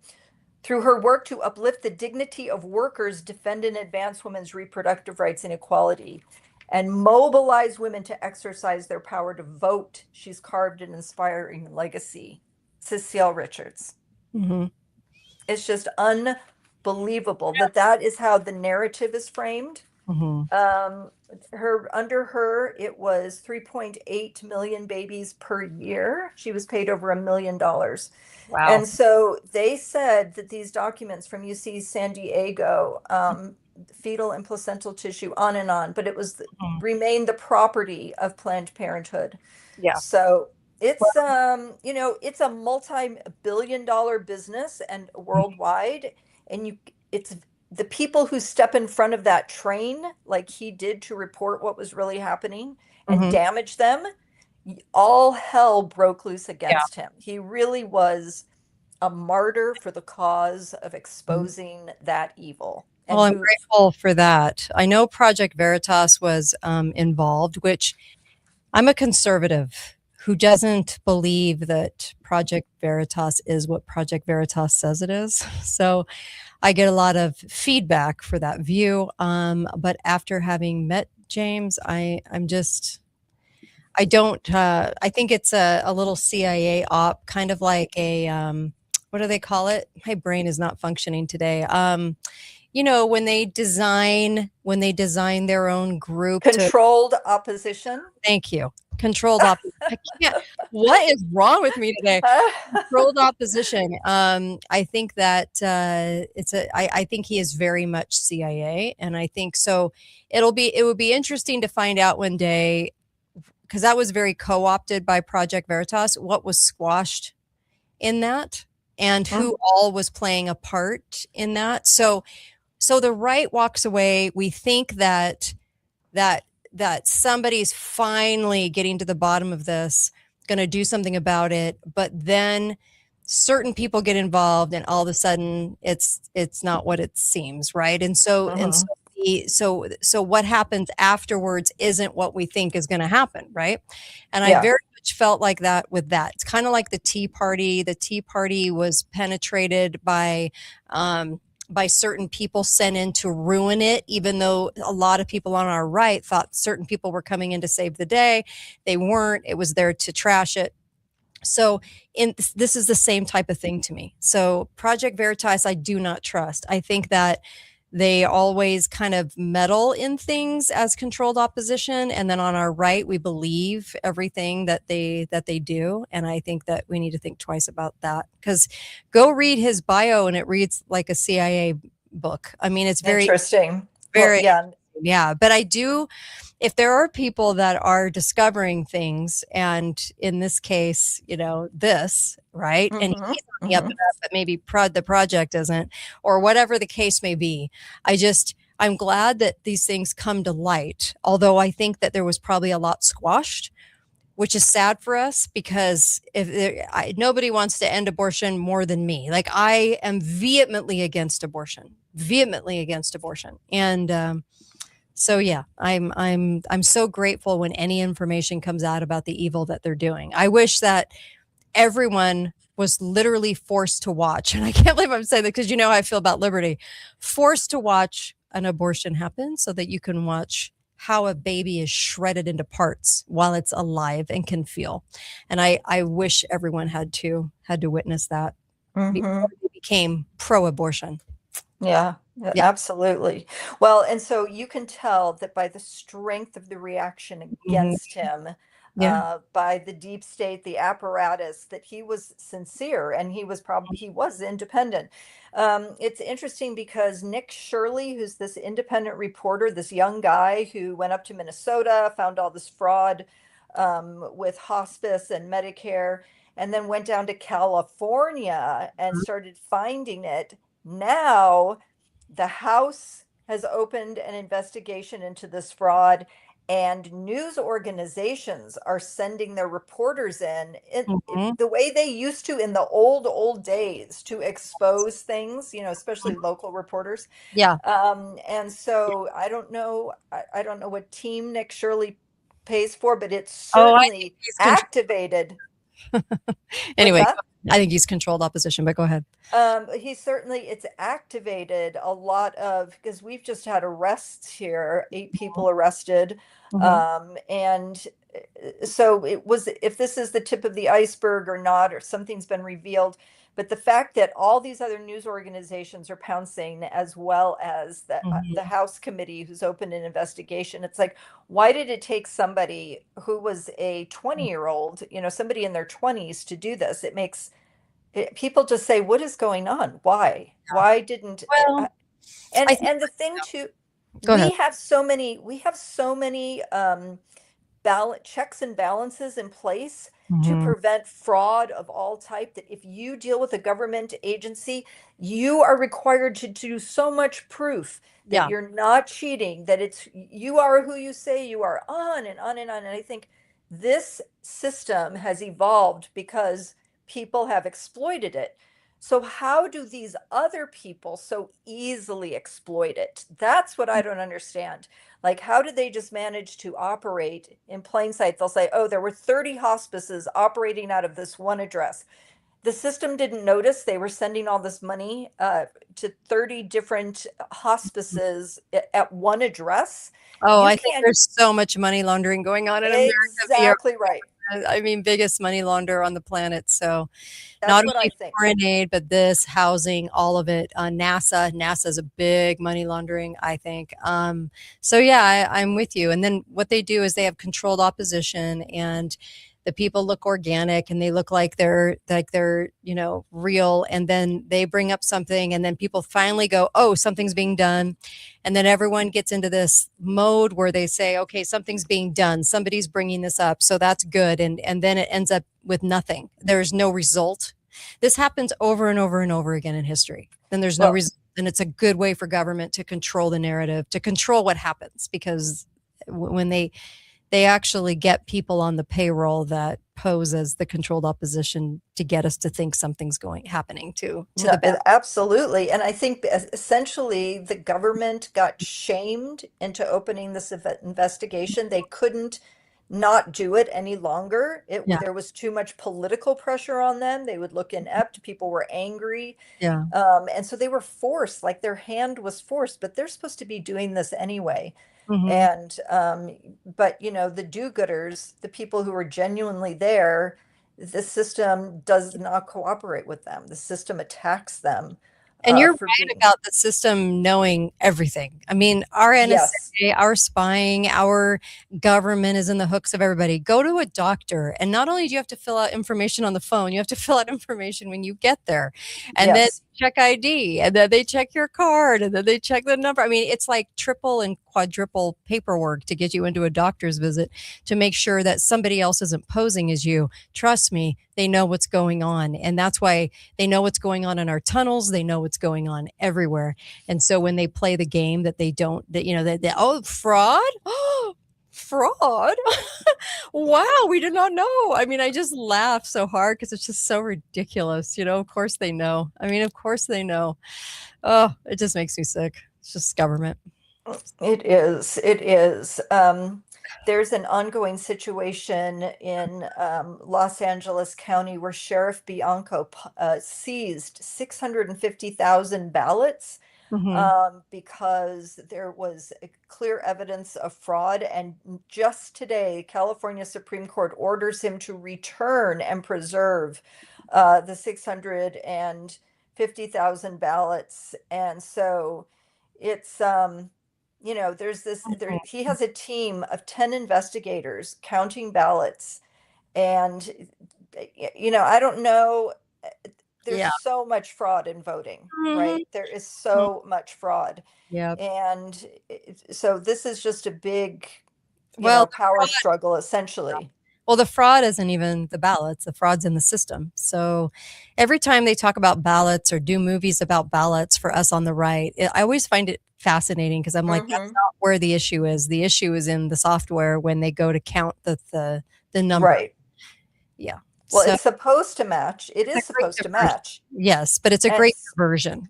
So, if yeah. you can't, well, and if you can't make it match, so Mhm. at least, he's a Republican, Yeah. Chad Bianco, currently running for governor. So this could be just a big publicity stunt. And, Mhm. governor of California is no small thing. Usually it's a launching pad for president. And, you know, it's funny because so much attention now is being focused on Gavin Newsom and on his, oh my gosh, ineptitude, corruption. But his wife has come out and made the most absurd statement that she said she went to San Quentin and said to the prisoners, I ran over and killed my little sister when I was 8, and I wasn't charged because it was an accident. And I'm sure many of you in here, it was an accident too. Like she is such a the recordings of it are so unbelievable. And you think, Yeah. this can't possibly be the person they have helped select, the husband and wife, to become our next president, because these people are selected, not elected, right? Yes. Yes. So you just have to pray. Yep. That is not the case, not the case. So elsewhere in the news, we have, and this is kind of big. It's significant. You know, Candace Owens has been barred from entering Australia. She's too much of a threat to the government of Australia, so they decided to bar her entrance. And now Kanye West has been barred from entering the UK. He had a concert set up there, and he has been barred from entering the UK, as if his influence can be stopped just at the borders. They don't want him in there. And it's an interesting, you know, it's one more step on an attack on the whole free speech controlled industrial complex that wants to control speech. And you realize that that's the era that we're in, and we have to fight tooth and nail to preserve that. If a Democrat gets in power, you can see how all these things are going to reverse the other way. But right now we're just in a holding pattern. It's rare that things get better, isn't it? Yeah. Things tend not to get better. They tend to ratchet to be more and more structured, more and more controlled. We were talking about the golden era of California, and that was an era you felt like you had so much freedom. And now there is this sense that every small thing you do, there is so much control and surveillance, right? And that is it. I can't imagine how that is going to ratchet down. Can you? No. Yeah. No, I'm with you. Yep. So it's going to get interesting. I was talking earlier about the Iran thing. What's your prediction? I predicted yesterday it would go back and forth for quite a while. It's being used as a distraction. What do you think? Yeah, they talk about the truce is fragile, and Israel is launching attacks right now against Hezbollah, who Iran supports. And Israel has officially said, we don't consider the ceasefire to include our attacks on Hezbollah. So it's almost like a fake ceasefire. Like Trump needed to say, oh, it's a ceasefire. We threatened to wipe out the country, and now it's a ceasefire, but they're calling it fragile. Meanwhile, Iran has just said they're going to charge $1 million per ship to allow them through the Straits of Hormuz. So they've taken control of a ship, I think. And so is this a hostage situation now with the ship? And I mean, this doesn't look good. Well, yeah. You So, think it's a well, okay. distraction for what? So I just interviewed Ron Paul, and Dr. Paul was talking about Hamas, because he mentioned this in Congress and they didn't really like it very much, that Israel created Hamas. They created their bad guy, their controlled opposition. And so was Hezbollah created the same way. Hezbollah is Shia, Lebanese, and Hamas is created Sunni Palestine. And so, so it goes back to, why haven't the terrorists ever gotten a hold of a nuke? Because if you're a real terrorist, you probably would. Because you hate people and want people to die and wouldn't care about the fallout. And that's never happened. So are the terrorist groups controlled? Yes. Does Israel control us? Yes. So, you know, I mean, if the show's going to be about truth, you got to say it out loud. So, yes, the Hezbollah, ISIS, Hamas, all controlled opposition groups. So I was just listening to Representative Burkett from Tennessee, and he tends to be a truth teller. And he said he has been trying to get, we're spending sending $80 million a week to the Taliban. He emphasized $80 million a week. He said, I sent up a bill to the Senate to put a total stop to that. And it is sitting in the Senate and not moving. And you go, really? So our American soldiers gave their lives to defeat the Taliban, and now we are sending $80 million per week. He said, I suspect it's more, to the Taliban. So essentially, we've paid them off. We're paying them off to just keep the peace or something. And so what you realize, and I've heard this from several soldiers, warriors who come back to the United States, they read the news and they say that's the opposite of what is really happening that we just saw with our own eyes. So when you read these headlines, Iran says Strait of Hormuz is now closed due to Israel strikes on Lebanon. And so this isn't a truce. They're holding the Strait of Hormuz hostage. Well, It's the not a truce. Strait only gives us 10% of our oil. Yes. No reason for the high prices and the No. crunch and the cost. And Europe gets zero since 2020. So there's no reason for what we're seeing. It's all a lie. And then you have the Taliban starting in the 90s, in the early 90s. I think that's a group that was designed by our CIA/Mossad. And then you have all these groups. So ISIS, Taliban, somebody was just asking about Taliban, Hezbollah, Hamas. And Ron Paul said it best when he was congressman. He's like, in 2009, he's like, these guys were started by them as controlled opposition. So, or he didn't go as far as to say controlled opposition. He just said it was started by them. So Yeah. then people go, well, they turned into, these groups. And believe me, when they're started by the CIA, they don't turn into something rogue. They're always controlled by the CIA. With ISIS, it was matching tennis shoes and white Toyota trucks and the whole 9 yards. So it's all controlled. It's very controlled. So when we hear these little skirmishes are resulting in this closure, that closure, they have to have a reason right now, the deep state, for us to have a terrible economy. Because when they put Trump in, and they did. When they put Trump in, they told us that we were going to get our economy back. That was the first thing, right? We're going to get checks for cash, which didn't happen, but it shouldn't have anyway. And then, of course, we were going to get saved. Our economy was going to do better now.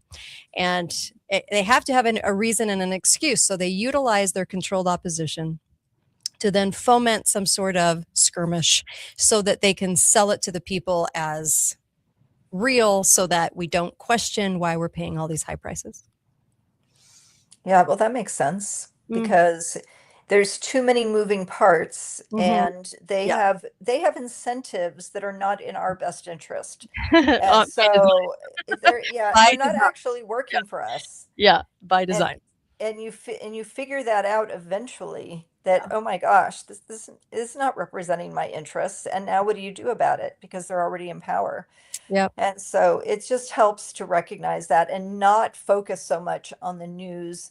They said, oh, Iran agreed to have a 10-point peace plan. The first point is never attack Iran again, ever. And it's like, okay, well, that's absurd. Who's going to agree to that? And our peace plan, the first one is dismantle all major nuclear facilities. Well, they're not going to do that. And so what is this? Iran, Russia, and China are our controlled opposition, just like Hamas is Israel's controlled opposition. So keeping that in mind, it'll give you a greater context to what's happening right now. And this is being utilized.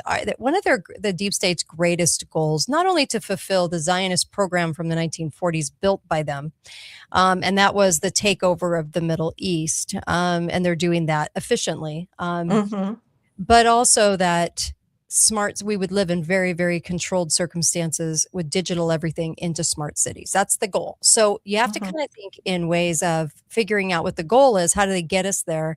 And one of the things is this crappy economy, this terrible economy that people are having a hard time living day to day with. And so, yeah, you're going to see lots of controlled opposition being utilized to foment the result of that. And then we buy into it and believe it because we do think that these guys are enemies. I do not think that's the case. They've been heavily controlled by the CIA. When I was talking to Melissa earlier, we were talking about Russia. The first term of Trump would be the first term of Trump's would be all about Russiagate, okay? And they would utilize Flynn, and they would, I've met Flynn. They would utilize Flynn to be a martyr.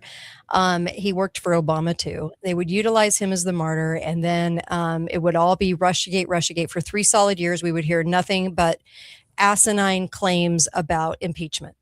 Now, this term, it's going to be all about Trump's mental health. It's all going to be the 25th Amendment, and people don't understand that.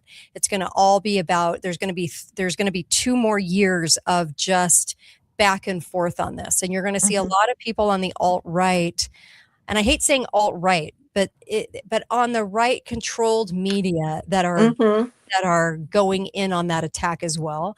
And they are helping to foment it. So it'll be a back and forth for 2 more years on that. So we just have to be able to see things as they are instead of getting scooped up into the narrative propaganda. And it's so hard. It's so hard, but we need to see it for what it is. Yeah. So, We have to become our own narrative strategists. I do know a lot of people that I have on this show that tell us they're deep straight strategists that never say what I just said. They never say that Iran, Russia, and China are all pretty much run by us. And they'll disagree wholeheartedly about that statement. And that's okay. They can. I've had them on the show. And, you know, every time we get up to an election, every time we are talking about stuff, they always give a wrong prediction. Always. And it's always amazed me because it's like the deep state expert, you know, and I'm like, well, so far, haven't been too right on.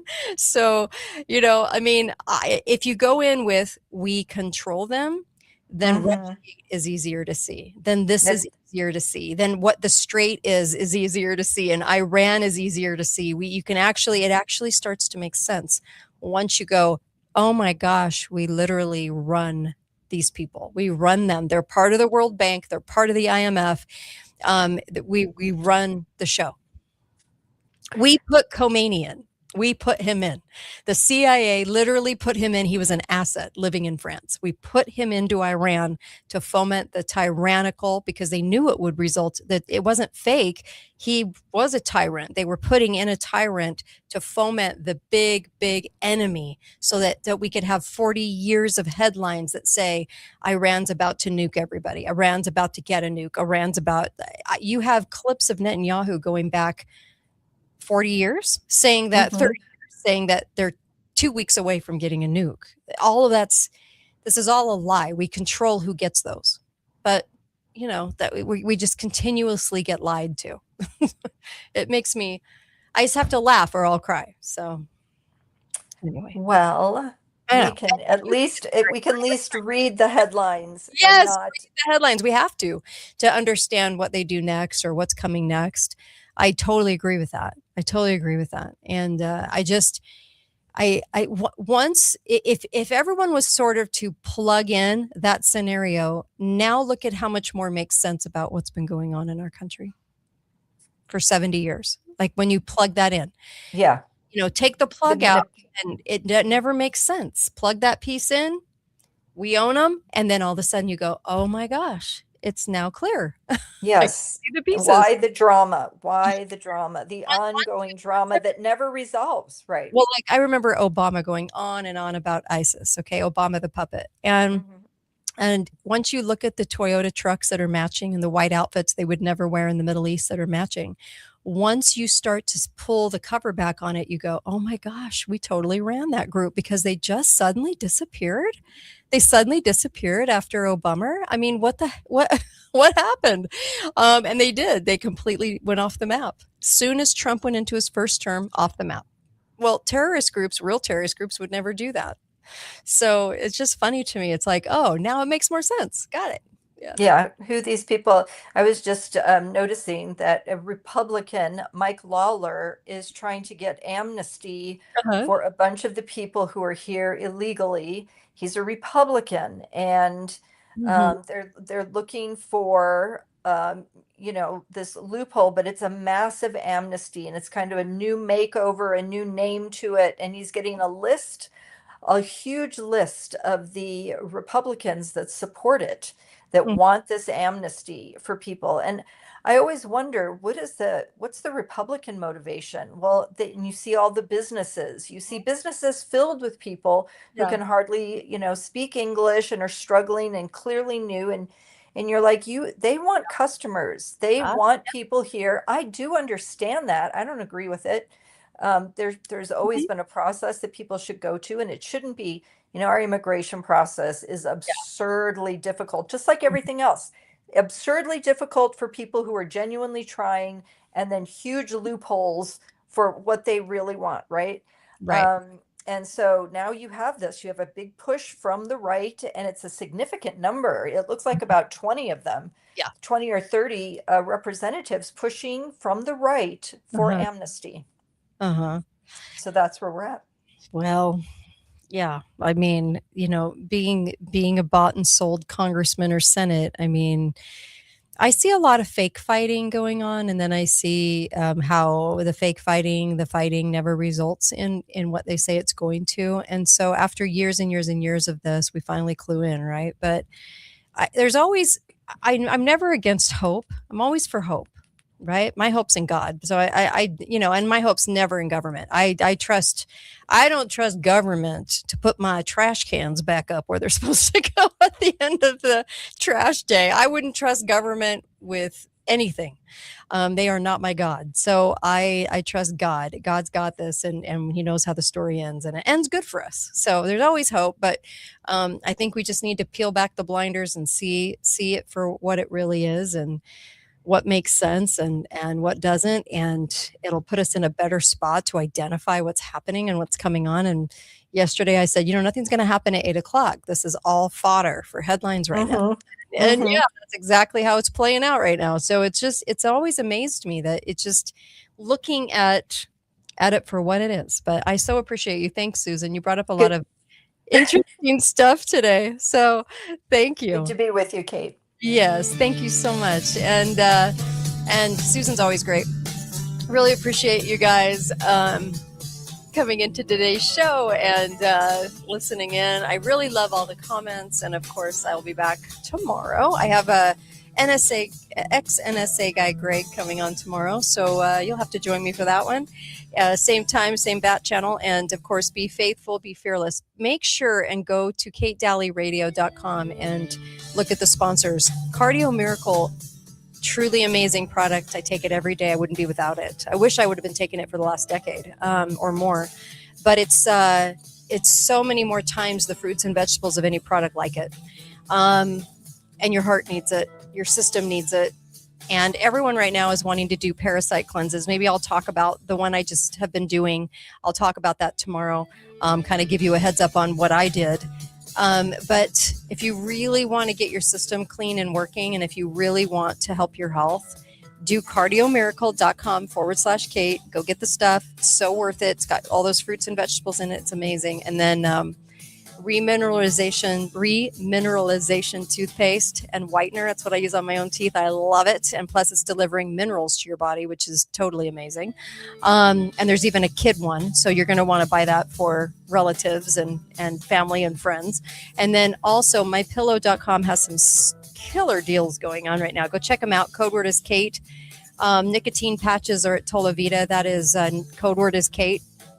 All of these things, code word is Kate. The Dr. Artis Show.com. You can go there and get his amazing products. I actually take some of his products. I take his liquid D3, and I also take, or there's a couple I take. I'll actually have to write down the names of them and then bring it in tomorrow, and I'll talk about that. But I really appreciate you on this show, and I appreciate, we need donations more than ever before. This is a very tough time for people like me. So I'm just going to give you a big old heads up that I need you right now. If you can donate to the show, it would be greatly appreciated right now, because this can't last a lot longer the way it's going. And let me just tell you, with being censored, it became very difficult to do this. So Go to katedalleyradio.com. There's ways to donate by mail or Patreon. You can become a Patreon member or monthly, or, there's all the different ways, right? PayPal, Kate at katedalleyradio.com. Help out. I think there's a lot of satisfaction in knowing that you helped free speech, true free speech, not bought and sold. And it's getting harder and harder. It's getting harder and harder.